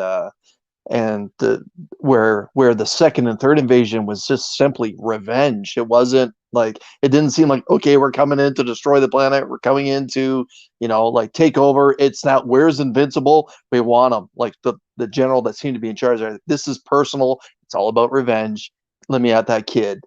But I thought it was just surprisingly very well done. But I thought it was cool when his dad Omni-Man finally showed up in that final time they tried to invade, and that was Jaimin Hansu who was doing the voice of the main invader. And when he just snatched him and just took him through the portal and took him through a tour of his own city, it was really cool. He just grabbed him, put him out, and flew through every building in the city till there was nothing left but a small piece of meat in his hand. Again, it's not for kids, man. Ultra violent. But I like the you had your flash or your splash moments of Spider-Man there with the whole Peter Parker, Flash Thompson being bullied in school and that. And then I like the fact that they're playing up a different angle where the girl who he likes is now kind of interested in him, but now he's kind of interested in a different girl. Like the whole MJ and Gwen storyline kind of playing up a little bit too. I can see things that have been borrowed from different areas, but it is what it is. But again, I thought it was really fun. No, I like the kind of the demon analog, because in current comics you have in Future State you had Detective Chimp Bobo was the avatar for the demon. Jason Blood was dead, so the demon was linked up with Bobo. So you have like the literal world's greatest detective and Etrigan as one. So in the Invincible world, it looks like Kirkman already kind of tackled that, because the demon character in this is the detective. I thought that Straight was up. really cool. Right. Yeah. I kind of thought there was a little bit of a play in the Hellboy too, with the look and the straight brown jacket. I'm not sure if that was intentional or a quiet homage to Mike Mignola's Hellboy, but yeah, it was, and to tell that, and again with like the leader being a Nick Fury type, like again, it was just really cool. Like it seemed to be borrowed from a bunch of different things. How Okay, so about that gore? I Yeah. thought the comment said, "How about the Gorel?" Gorel question mark. But that's in the. So I asked him. I said, "Who was the Gorel?" Yeah, The blood. Yeah, the blood, the special effects for the violence, everything, the way that it's animated, the actual quality of animation is really, really good. The motion is smooth. The dialogue to the movement is great, like with their mouths and everything, and the little nuances, like in the end of episode 3 when the two they're twins or clones, whatever they are, that are always arguing about who's the original. When he right. grabs him and puts him up in front of him and just runs through the laser beams, and when his body's laying there, he's got like his brain showing, and a piece of his lip is gone, and you can see his skeleton under it. So they put a lot of details into the gore. Yeah, or when Omni-Man crushes that frog character, the Aquaman of the Guardians group there, and the eye pops out of the head, and it's just completely flattened, and then the Wonder Woman type character just snaps her neck, and her face is totally like checking out her rear end. It's totally in the wrong direction, And then she's still with you for a minute too. She's and with you still there, like there's a little bit of mouth movement there. Mhm. Yeah, and then the final part where he just gives the Karate Kid Yeah, just heads off. like that's enough. I'm done with this. But Now, how about the when Overman sends his Omni Man sends Invincible out into space to meet the alien to stop it from coming? How fun was that scene? That was Seth Rogen voicing that character, and this it kind of just lets you know how lighthearted it can be. Like, you never know when one of these crazy, savage moments are going to pop up where everyone just starts getting murdered. It's like from one extreme to the other. yeah, it was a good battle on the moon. I was kind of hoping to see the American flag somewhere there. So they, with the with the whole conspiracy theory, I thought they would have played into that a little bit. But that was a real good, interesting scene. What like he's basically just coming in like an insurance just checking in on the planet, making sure that like what's supposed to be done is being done. I thought it was All because of a clerical error. right. I thought it was really lighthearted. Like, This yeah, isn't like your all of this for nothing. And all right, man, nice seeing you. See you later. You signed up for this program. No, we Yeah. didn't. This isn't Urath. No, it's Earth. Oh, don't tell my boss. Right? You Yeah. sure? Earth with an E. Yeah.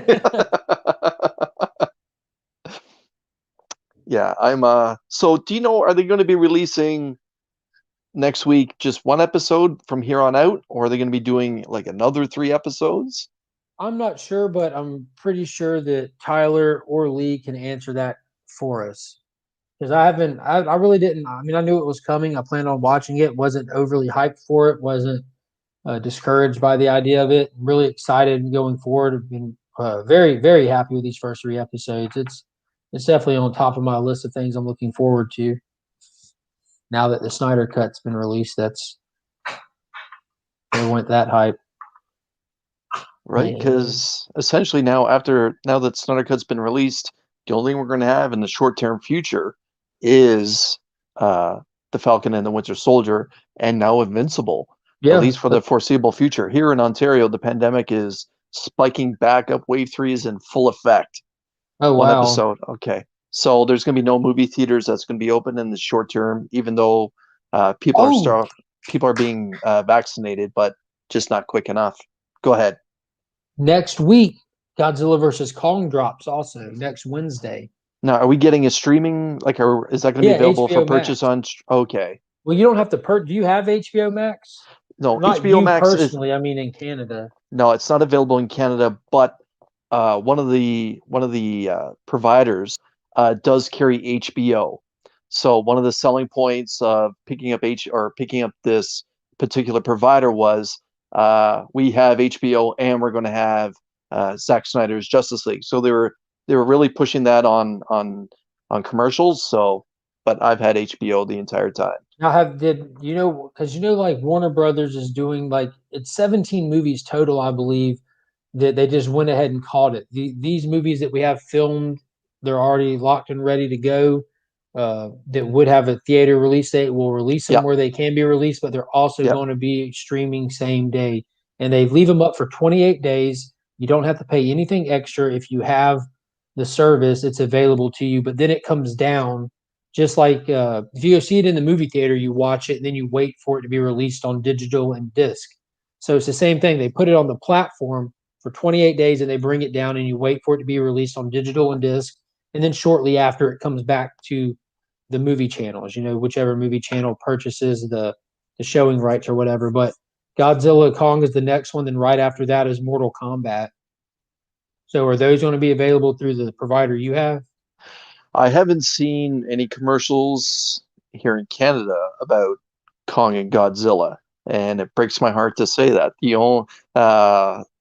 But then again, with that said, I didn't see any commercials for Wonder Woman 84, but it turned out a couple days beforehand that it was going to be available here for purchase. So that's what I was kind of figuring that it was going to happen with Godzilla and Kong, that it would be available for purchase.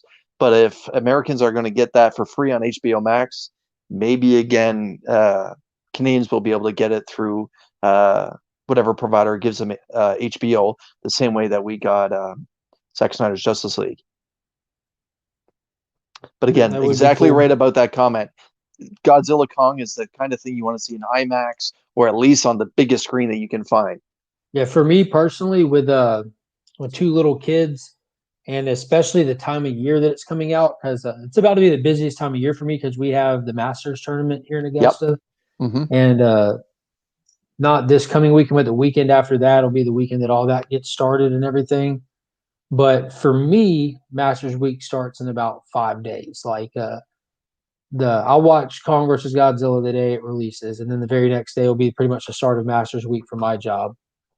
So I'll have like a 14-day stretch working every single day, like 12-hour days, and so that's kind of perfect to be able to watch it at home. Because just finding the time and making all the arrangements needed for that. But otherwise, I would definitely go see it. And I'll probably go back and watch it. But I don't have a little TV, and I have at all, and I have the ability to sit as close to it as I need to. I've got a nice Samsung soundbar and subwoofer, and got the 4K setup. So I definitely would prefer to go see it in IMAX, but I'm not missing out. I was very happy with watching the Snyder Cut at home. But yeah, I remember seeing the colors to it, the way that they have like so much neon. It reminded me of the first Pacific Rim, and that was insane to see on the big screen. And the fact that movie didn't do so well, and the fact that Guillermo del Toro poured his heart into that movie, I thought was just sad. Like, you know who designed all the Jaegers and the kaiju for it? Who's that? John Jang. Really? Mm-hmm. Wow. He was a concept artist for Industrial Light and Magic and movies before he stepped into comic books. The Michael Bay TMNT movies, he designed Shredder. He did a lot of stuff for Rogue One. I think he has a cover coming for my pick this week. I'm gonna plug that in there for the show that you and I do, Two Cool Guys, Two Hot Picks on that's shared on my channel. Yeah, he's got a lot of covers you'll see on that. But I think he has one for the Department of Truth this Wednesday. I thought I saw his name that he has one. And your pick being Beta Ray Bill. Again, I thought that's the perfect character for John Jang to try and take on. That would be so cool, especially to have him in action. But yeah, I completely understand why you collect his art faithfully. He is a master of his craft. He is. I collect Daniel Warren Johnson stuff as well. He's not like as easy to follow because you never know when he'll do what where. But when he writes a book, I don't miss it. Like at this point, after being introduced to him, his writing is just phenomenal, and the fact that he writes and does his own interiors, like Wonder Woman, Dead Earth. You read that, didn't you? Wonder Woman, Dead Earth. Can you give me the premise? Like, we're talking Yeah, do 4 years ago, No, it was last year. It was a black label, one of the oversized ones. right? Yep, Yep. the first issue, Yeah, there's only 4 issues. It is right? insane. Yeah, Daniel Warren Johnson is doing the cover A and the homage, and they're also doing a color hold homage on it as well. hmm Yeah, yeah. I threw up both of the covers that I could find for Two Cool Guys, Two Hot Picks. When you're speaking specifically about the homage, I threw up the I watch color it. and yeah, right, I make sure to. I'm always. I don't ever ask you what you're going to pick anymore because I just want to watch and see what you pick. I like to right. try to guess. Right. And I'll be honest, when you send me the file, your file, I don't watch it till I'm literally beginning to edit everything together. And then I'm just like, okay, this is really good, but I have to pause it here because this is where I'm gonna need to throw this splash here or throw this graphic or this GIF or whatever, and then let it keep going. And I'm like, oh, I hate to cut you off, but now I want to throw this there. And then I watch the whole thing again once it's pieced together, and that's honestly my first go through with your pick, man. So Yeah. so thank you again, man, for what you do. I know that it's very kind of you to donate your time and to let me throw it up on my channel, but I greatly appreciate it. And Yeah. Well, like I, you're like I doing that mentioned, here. like I messaged you before, that it's actually taking off each week. It's getting more and more and more views, man. So people are liking what we're doing. Awesome. But I don't know. There was one week where you made your pick, and then I downloaded it, and I'm like, oh man, it's totally what I was gonna go with. So I went with something different. That's But why I try to ask you ahead of time. Like, are you cool with me picking this one? no, like I'm like And I again, try to like send it early too, so I get first pick. right. So and I'm completely cool with that because, like I said, you're the one that lets me host it on my channel. So yeah, I'm good with you having first pick. I Yeah, think what I was the don't. pick that you had that I was just like, oh, that's really good. All of them. I think it was I think it was I think it was the first time you picked the Superman title. I think Oh, that was 3 Superman weeks ago. 29. Yeah, Superman Superman 29. 29, right? The where we had both Cal and Jonathan on the cover. Was that the one? The rapper. I picked the wraparound one. Right. And yeah, Oh, I then mean I was that was the A cover, but they also had I think that wasn't the only cover I bought for that. I don't think. I think it was because the only one that I bought double covers were the Bermejo one and right. the Gary Frank one for Superman Red and Blue. But that first issue sucked so bad. Yeah. And I think I ended up going with just like my slight 1B pick, which was I believe the Jenny Frison variant cover, which a Oh, for lot of people Catwoman. right, which a lot of people seem to really like that yeah, that was, a real hot cover. And turns out that the story in it was actually a really good story as well. Yeah. Well, it's going to be a good week coming up because I know I have like 6 Jang books coming in because the Department of Truth. I ordered 2 sets of those because I'm going to AOK one of them to Kid Rano Prince, who makes these awesome 3D printed stands, and then I picked up a second set because I had a friend who wasn't able because of work to get on to buy them. He didn't want to miss them, so I picked him up one that I'm going to send to him. He was in the comments early on. The Do You Have Beans? Same as Corey. He's a really good guy. Appreciate that. Definitely check out that video he posted today. He's got all kinds of good stuff on there, Ruby. And then the crossover set. My God, his crossover book for this week is insane. Yeah. Yeah. There's actually a lot of good covers for crossover. If I wasn't so disappointed with the last issue personally, I probably would have made that my hot pick. But I fall in love with the Department of Truth all over again. So that's the reason why I went with number 7. Dude, Thanks that a lot, book man. delivered Appreciate every you. single time. And dude, it's just gotten better now that they kind of stepped out of the normal flow of the story to take a minute to actually look at the department. And when they went back Yeah. into the history books with it, I loved it. Now we're going to have another. We left the main artist behind at issue 5. And they brought in a different artist to tackle this book that's kind of out of the context of the normal story. And then we're going to have whole nother artist coming in for this Yeah. one to work on this. So I think that's a really good play on it. I was ready Yeah. to drop crossover as well, and I'm still ready to drop crossover. But I just have the it's a John Jang variant. He's like how a lot of people go crazy and try to get all the Clayton Crane books they can.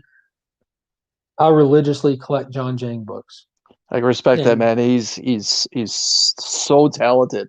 Like you have guys that are just naturally talented. Like what he has is just next level stuff. Yeah, John Jang it's really is cool. he's And he really up really there. specializes in monsters and robots. Like that's kind of his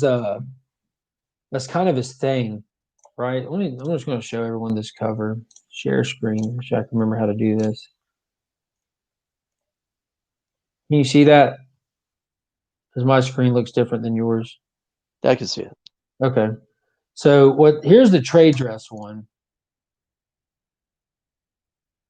So it's a big Jaeger looking Yep. Gundam wingish. And if you look right here, Ellie is right there all tiny. And clearly that's a trade dress. But he does cool stuff. Like he makes it where the set isn't just a trade dress virgin. He changes it up. So you have the squid monster on it. Yeah. And the colors are different and everything. Man, that is just fantastic. Yep. A gorgeous cover. Is that going to be a retailer exclusive or Yeah, this like one's through Big Time Collectibles. okay. Yep. Yeah, he's for me he's that new type of artist like the like Jenny Frizen, these younger artists that are at the top of the game right out of the gate, like Art Germ. Just every time they get something, like I'm kind of struggling with it at the LCS. Like, oh, I don't really know this title, but my God, that work is just phenomenal. I got to pick it up. And yeah, that's what John Jang has quickly become for me.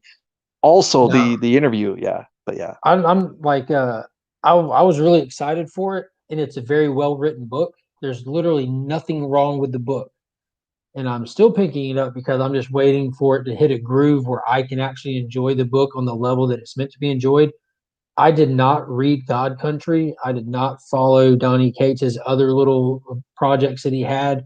I'm not big on Donnie Cates. I have nothing against him. Most of his stuff just really doesn't call to me. So the fact that he's writing a love letter to himself in the form of a comic book and he's just self-stroking the whole time, it's all lost on me because I'm not Donnie Cates. So I don't get to enjoy it. I understand all the references. Like, okay, okay, that's a call to God Country. This person's niece in God Country. Cool. So he's paying the 7 people that followed all of his work this whole time a big thank you, which is really cool of him to do. 7 people. But why would you do that? Like have those Easter eggs in there, but also pull more in there. Like the little like I said from the get-go, I did not want to see any licensed characters in here from Marvel or DC. I think that would be stupid. That really would be stupid and take away from this book. But the analogs are boring at this point.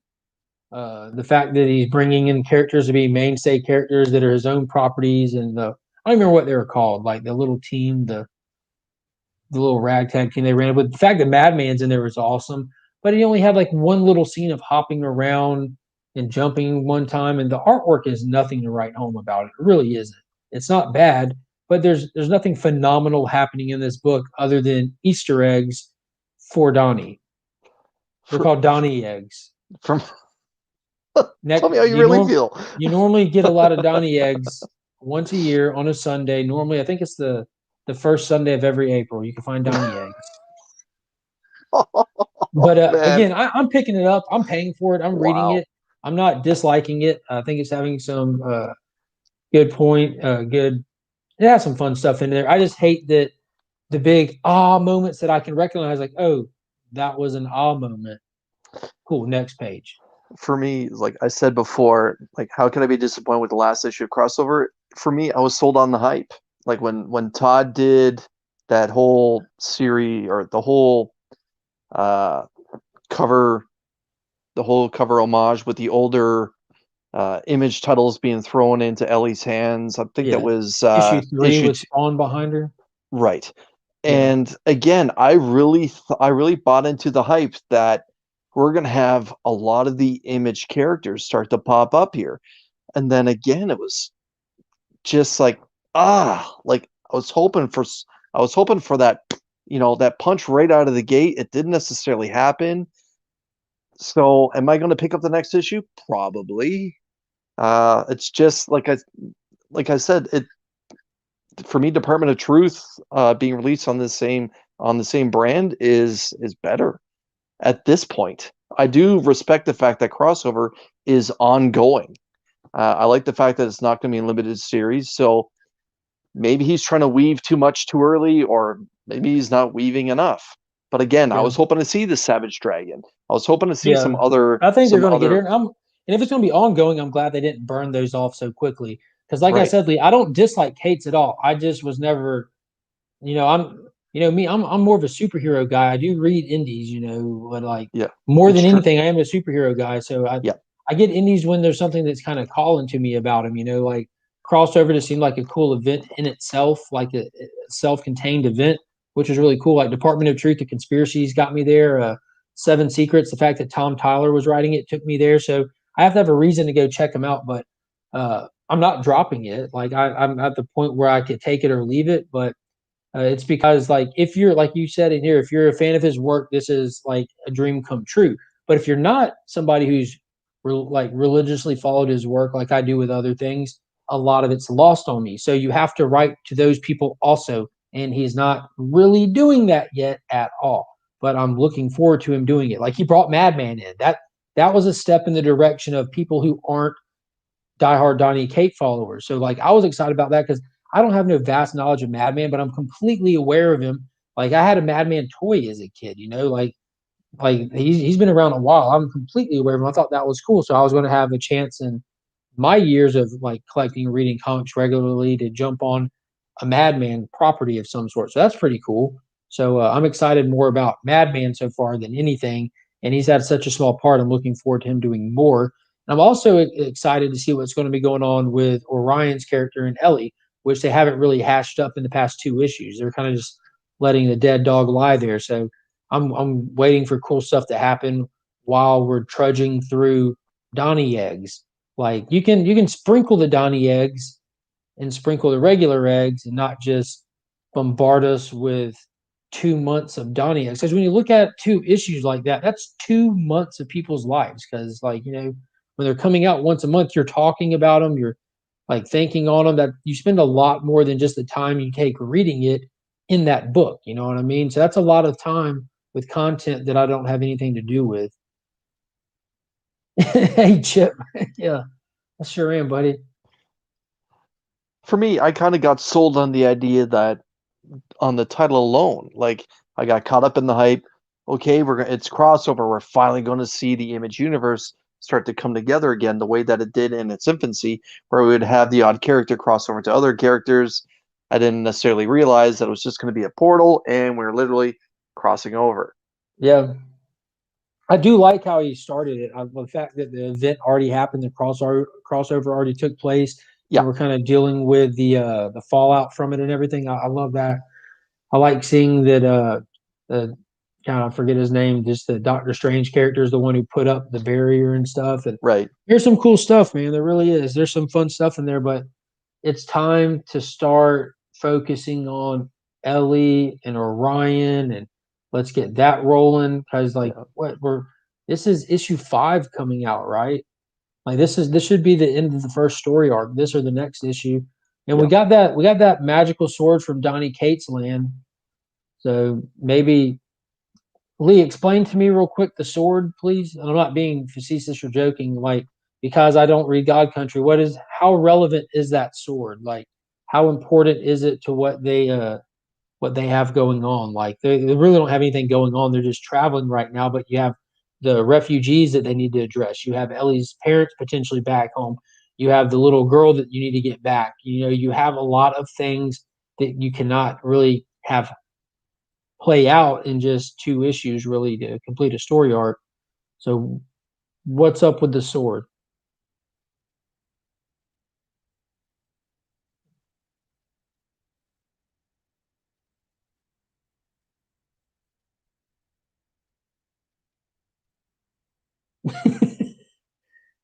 Let's see what Ryan says. It's the catalyst and linchpin of God Country. So that did not help. So I'm familiar with the word being from God Country. Is that what God Country is all about? Is that sword and its relationship? There you go, Chip. It's a secret. I'm kind of even wondering if they're really going to address it on that level in this book, or if they're just going to play it off like all of us readers know. But either way, I don't know. I'm still hanging in there, especially if Jane's going to be pumping covers. Yeah, it's getting to be fringe for myself. Mm-hmm. It's not one like that first issue, dude. I was so in. Yeah, I was so pumped. I ate that hype like it was mama's pie. Like, yeah, I Well, was you know how that all first in. issue ended too, like Yeah. with that little Like, little is that tease. right? Are we going to have Superman? Are we going to have some like? Is he really going to pull this off? Is he going to pull off some franchises? But Oh god, daggone it. Thank you, Chamorro. Now I can get down with that. Now that makes plenty of sense to me. So it's just like the toughest sword this side of the Mississippi is what you're saying. Does it do anything spectacular? Or are they going to do y'all people who are familiar with it? Do you suspect that like they're going to use it as a way to get into the barrier? Is it going to be something like because they have no way into it because they had a way in and out and they said we can't do that anymore, too weak. So is that just going to be their way in? Here we go. Halifax turns an old man with Alzheimer's into Superman with a super sword. Yeah, that is more BA than Saba. Saba just shoots lasers and talks back. Dude, Finn runs around here all day with this. I got him an original Saba from like 1993. He loves it. Don't want to spoil it. But see, it's not really spoiling it because like I could just like at least he recommended I go read God Country, and it's something that I'm sure I eventually will like because I've heard a lot of good things about it since like especially it getting rehashed with crossover and all that. So it's not again, I'm not anti Donny Cates. I enjoy the stuff that I've read of his, but I haven't read anything that really blows me away that he's done yet. But I've heard a lot of people say that God Country is that. But and what's the other one? Stillwater that he writing Stillwater? That's Chip Zdarsky that's doing Stillwater. Okay, and I'm thinking of a different one. There's another independent Donny Cates book coming out right now, isn't there? I thought, yeah, it's on the horizon. I don't think it's out yet. He's going to be moving over to the Spawn's universe too, in some form or capacity. Yeah, Spawn's going to be a big book this week too.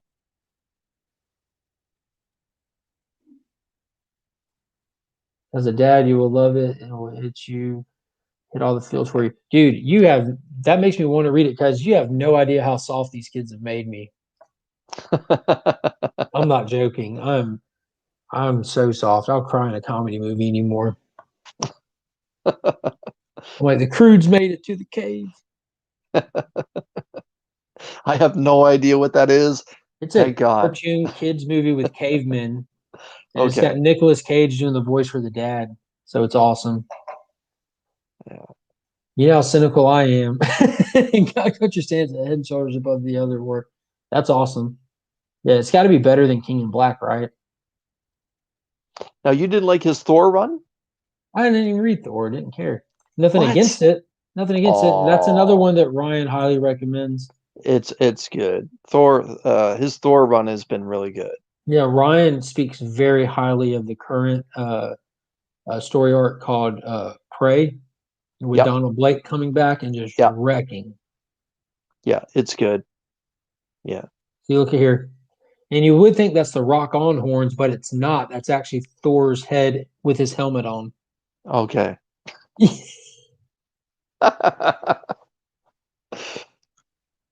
So you haven't read any of his Venom run before King in Black? No. That's good too. I was born in the 80s, kid in the 90s. I'm so venomed out before it even started. And anybody who can understand that, just think about what you think of the Batman Who Laughs. Because most people had enough of him. They just ran him into the ground in such a short period of time. That's how I feel about Venom and the 5 million symbiotes running around right now. It's just when you have such a vast universe with so many characters, why is it that that's all that anybody is really talking about? I mean, of course, people talk about other books, but why is that all that anyone's really talking about with your label and your brand? Know this, Venom that, know this, Venom that. I couldn't tell you what's going on with the majority of the Marvel titles right now, and I watch a lot of comic book content. For me, what the hangover that I got last year was the whole death metal and metal run that DC was doing. Now I know you're a DC guy, but a lot of people like it got to be so much, especially with the one shots. And so I can completely relate. For me, you know, with the whole symbiotes thing, they could have stopped after Carnage or Scream, and then it just kept coming and coming and coming. And now we have MJ having her own one, and Gwenom and all this other kind of stuff. But for me, yeah, it was the Hangover. Dude, me and my son, almost every day when I put him in bed, he'll scream, "Dad, Pinky Promise" from Trolls 2. And I'll go in there and I'll put my pinky out and I'll ask him, "Are you ready?" He say, "No." I say, "Are you ready?" "No." I'll say, "Are you ready?" He say, "Yes." I say, "Hold on." And I'll grab his pinky and I'll shake him. And then we're all done. We'll both just go, "Dang." Trolls 2 is the ish, man. That movie is amazing. It'll get you. God Country is great as a parent, and also if you have someone close to you affected by Alzheimer's. I am a parent, and my grandmother has Alzheimer's. I don't know if I'd want to read that. So God's Country recently came to an end, didn't it? Yeah, it's over with. I don't know how recent it is, though, but it's or maybe over. I'm thinking like Oblivion song ended recently. But I think Yeah, God Country went 25. 25. Yeah, I thought it went 25 issues. I regret not picking up his Thanos run, and I love Silver Surfer. I loved how psychedelic the Silver Surfer Black Book looked. I don't know why I slept on it, but I started to rectify that tonight on Eminem's comic sales over on Facebook. Good buddy, Pulp Fiction from YouTube. He's a part of the YouTube comic community. Him and his good friend does just a buy it now sales show where they undercut the fair market value of everything they sell. It's fantastic. Incredible. They have slabs, they have sets. I got Frank Miller's complete 300 run today for next to nothing. I bought two different slabs for $30 a piece, both near mint copy slabs. I'll save what they are in the final grade of them till I get them in. And I'm just going to turn around and give them back out to the community. I couldn't pass up on them. I'll tell you, I got a Moon Knight book and a Ghost Rider book. Both of them were 9.6s. I also got a copy of Silver Surfer Black issue number 1, which has been the hardest one for me to find so far, but I want to piece together the individual books and read it because I love the art in it. I love Silver Surfer. Yeah, and he was probably the coolest part so far about this whole King in Black thing, just how he flies around and just Remy Q describes it best, just lightning, surfing dead symbiotes. One of my favorite Jack Kirby characters, or I gotta admit, is the Silver Surfer. Jack Kirby character, yes. Yeah. Dude, it's truly his. Yeah, that was 100% him. Yeah. I did tell you that I ordered 2 of those Jack Kirby care packages. Yes, you did. Yeah, I'm very. Yes, you did. Yeah, I even reached out to Jeremy, his grandson, to see if he'd be interested in coming on the channel and having a conversation. He hasn't responded. Yeah. Now, did you order the package that came with the Jeremy signatures in them? Yeah, and I don't want him to watch just and think anything bad, but I wasn't too concerned one way or another with the Jeremy signatures, but both of them has his signature. But oh, okay.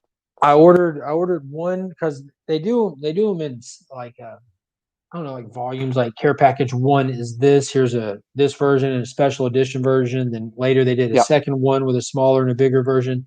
Well, the most recent one just came out not long ago, and it was a New Gods care package. I'm like, oh, yeah. I saw the ad for that. Right, New Gods right now, you know. Right.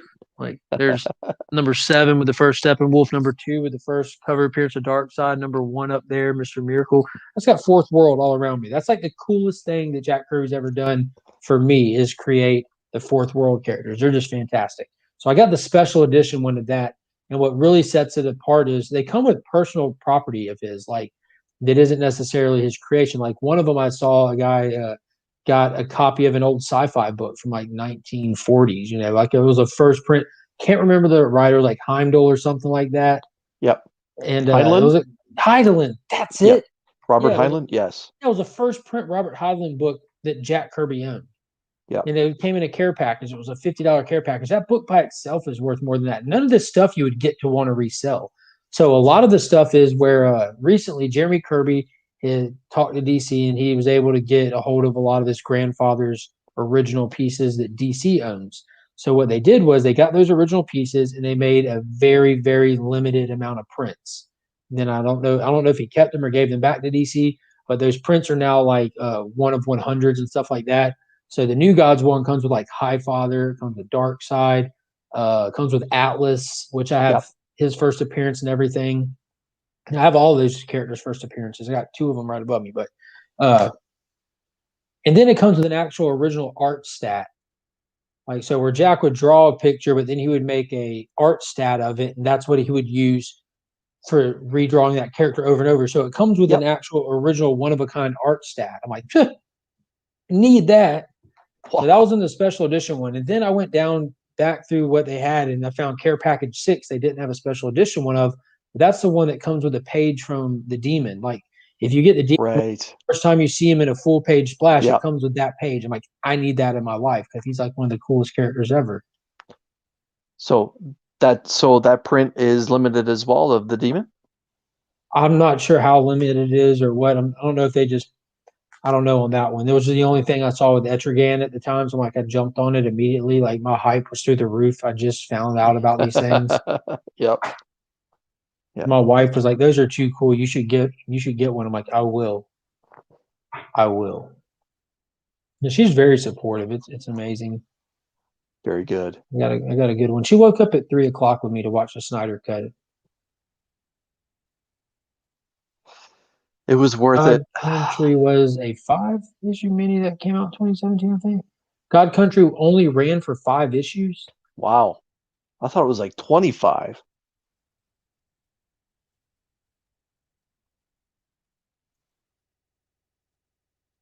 Five issues, yes. 2017 sounds accurate, but I read it the last few years. Okay. The trade paperback. I'm probably confusing it with Oblivion Song. Is he writing that? Is Donny Cates writing that? No, that's a Kirkman, I believe. That's Lemire, isn't it? Well, I thought Isn't Jeff Lemire writing Oblivion Song?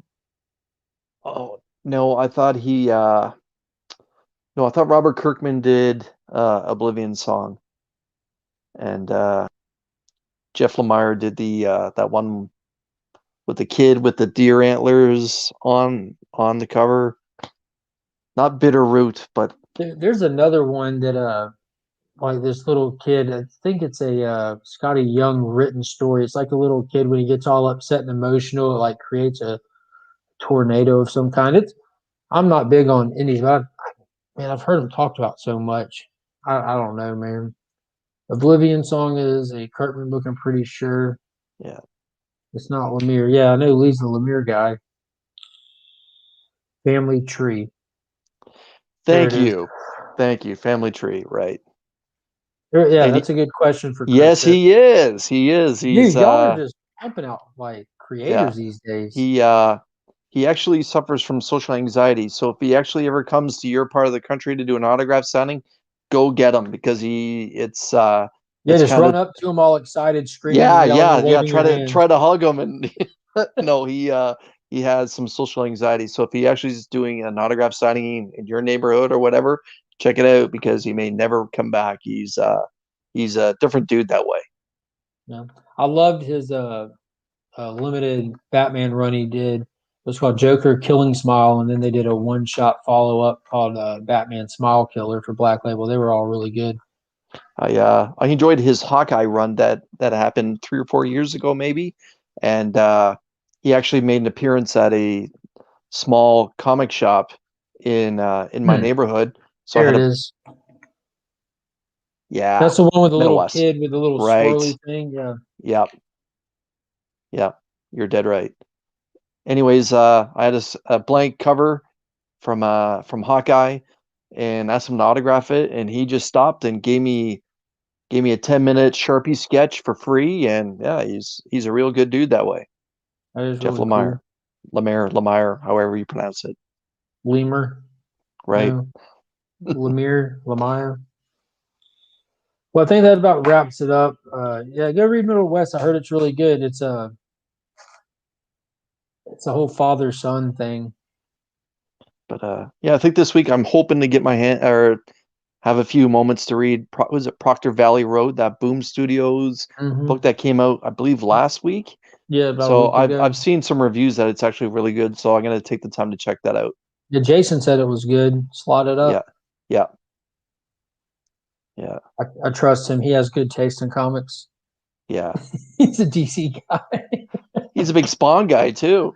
Yeah, Very big Spawn guy. I've got a ton of Spawn books, all low numbers though.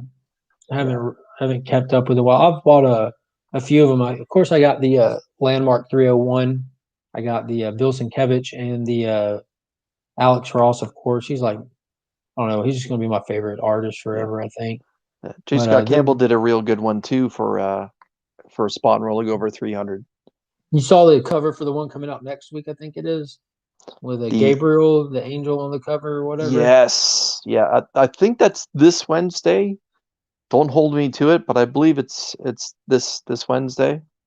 Maybe, yeah, it is. Because I think it was in my video. I can't keep up with what video I do when. Because as soon as I get one video ready, I start downloading pictures for the next one, and You just know kind of what? working through the week. It is this Wednesday because I thought I left a comment on your video that you released about what's coming out this week, and so Todd McFarlane's been keeping up the heat ever since issue 300 with Spawn. Yep, and the whole Spawn universe about to break open this summer. I'm going to keep up with Medieval Spawn during that. He's always been my favorite Spawn. I don't know why. Him and Angela share a first appearance in that issue number 9. It's still a huge spec book all these years later. Hopefully a lot will come out of the Spawn universe. I don't want to see it fail. Right. By any means. I'm looking forward to Gunslinger Spawn and see what he does with that. That's a tough Joker right there. Yeah. But I think I'm about to get ready to head it out because I'll sit here and just chit chat all night. But it's less than 6 hours before I have to be up for work at this point. Yeah, it's about the same time. I think I'm gonna have to get up myself. Yeah. Well, I do appreciate everyone stopping and hanging out with us. And if you haven't already, be sure to sub up to everybody who was here tonight. We had the Comic Vet, Justin Comics, as well as new guy Ryan, pumping out content nonstop on all of these channels. I got the 600 subscriber entry video that I'll be posting this coming Wednesday. So I'll be showing off all the prizes and stuff. Tomorrow I have a big stack of Incredible Hulk key books here. Ooh, that's a lot of Hulk. That's a lot of Hulk. They're all keys. There's a lot of keys in his run, so that's a nice stack. Thank you, Tales to Astonish. Yes. Are we going way back? Very good. Well, that's where I kind of shop when I'm looking for old stuff, just trying to work on my Tales to Astonish run. Hulk has like one of the most interesting journeys ever. Getting 6 issues and stopping and then coming back into the fold in Tales to Astonish, which was just kind of like not an anthology, but they would have different characters and different issues. Groot made his first appearance in there, Ant-Man, the Wasp. Rocket Raccoon made his first appearance in Incredible Hulk after it switched, but Giant Man's first appearance. But there's all kinds of good keys for Tales to Astonish. And then Giant Man was pretty much carrying the book as their main hero in it, because you normally have a couple of heroes in each issue. Then in issue 59, the Incredible Hulk pops up and fights him, and then everyone was like, "Oh, that was awesome." So in issue 60, they had Hulk start coming back as a mainstay. And in issue 60, they kind of gave you his origin again and changed a few little bitty things up, and then they kind of retold that origin and picked up right where it left off in issue 6 with minor adjustments as well, and just kind of ran from there. So you have issue 1 through 6 of the Hulk, and then it goes to issue number 60. And then it runs all the way Tales to Astonish, and I think it's like issue 70 Giant Man's out and Submariner comes in, and Namor and Hulk headline the book for the rest of the way. And then when you get to issue 101, that's the final issue, and you get Incredible Hulk issue 102 from there. They keep the legacy numbering from Tales to Astonish. And then Submariner, the next time you see him, Tales of Suspense ended, and Iron Man and Submariner pop up for a one-issue duo book where they both were in limbo for one issue before Submariner gets number 1. So it is really, really cool. Yeah, I always thought there was, everyone always talked about the journey that the X-Men went through, you know, going from X-Men to becoming a bi-monthly, and then like reprinting a lot of the stories, and then Giant Size happened, and then it carried on with the new team, and then eventually became Uncanny. I don't think so. He's issue 9 of Spawn. I thought it was just Angela that was the gaming character. I don't know. I'm not sure. But I always thought the Hulk's journey from his first appearance to his own solo monthly was longer. Way more arduous for sure than what the X-Men went through. I have the longest exits for streams ever. This is like leaving a family gathering. All right, let me plug my channel then, because then we know that we'll wrap it up. Hit it. All right. So tomorrow I have Mystery Box Monday being unveiled again. I have a box from Torpedo Comics based out of Las Vegas. I've had some very good success with their boxes and some not so good. We'll find out tomorrow which one where this box lands. Do you ever get your success in the mail yet? Well, you let me finish. Okay. So this Wednesday is going to be New Comic Book Day and my pickups, and God willing, I can find your pick. Yeah. And Friday, I'm going to be releasing a video where it's not going to be just about keys and spec books. It's going to be about the biggest comic books that I've received in the last 2 months, all piled up. And I'm finally going to show everyone these major holy grails that I've got my hands on. So Friday is going to be arguably the biggest video I've ever released on my channel. Nice. Very cool. Yeah. Well, tomorrow's not for me, but there will be a video. Hope y'all check it out. Tuesday, I'm going to shoot to do a live stream like I normally try to do on Tuesday around lunchtime. And I'm not sure how the rest of the week will go. It's going to get crazy for me. That's what the Masters does, right? Yeah, but I'll figure something out. I got a statue. Me and Finn bought another statue. I'm excited about filming it, and that means I have to do some tricky editing again. Last time I just took a crude, rough handheld video walking around the statue, and it was good. Figured out how to plug it in. So I'm probably just going to do that again. But it's a really cool statue. There's a little nuances on it that I noticed that I had to buy it. I had to have it, and I want to talk about them. I don't get it.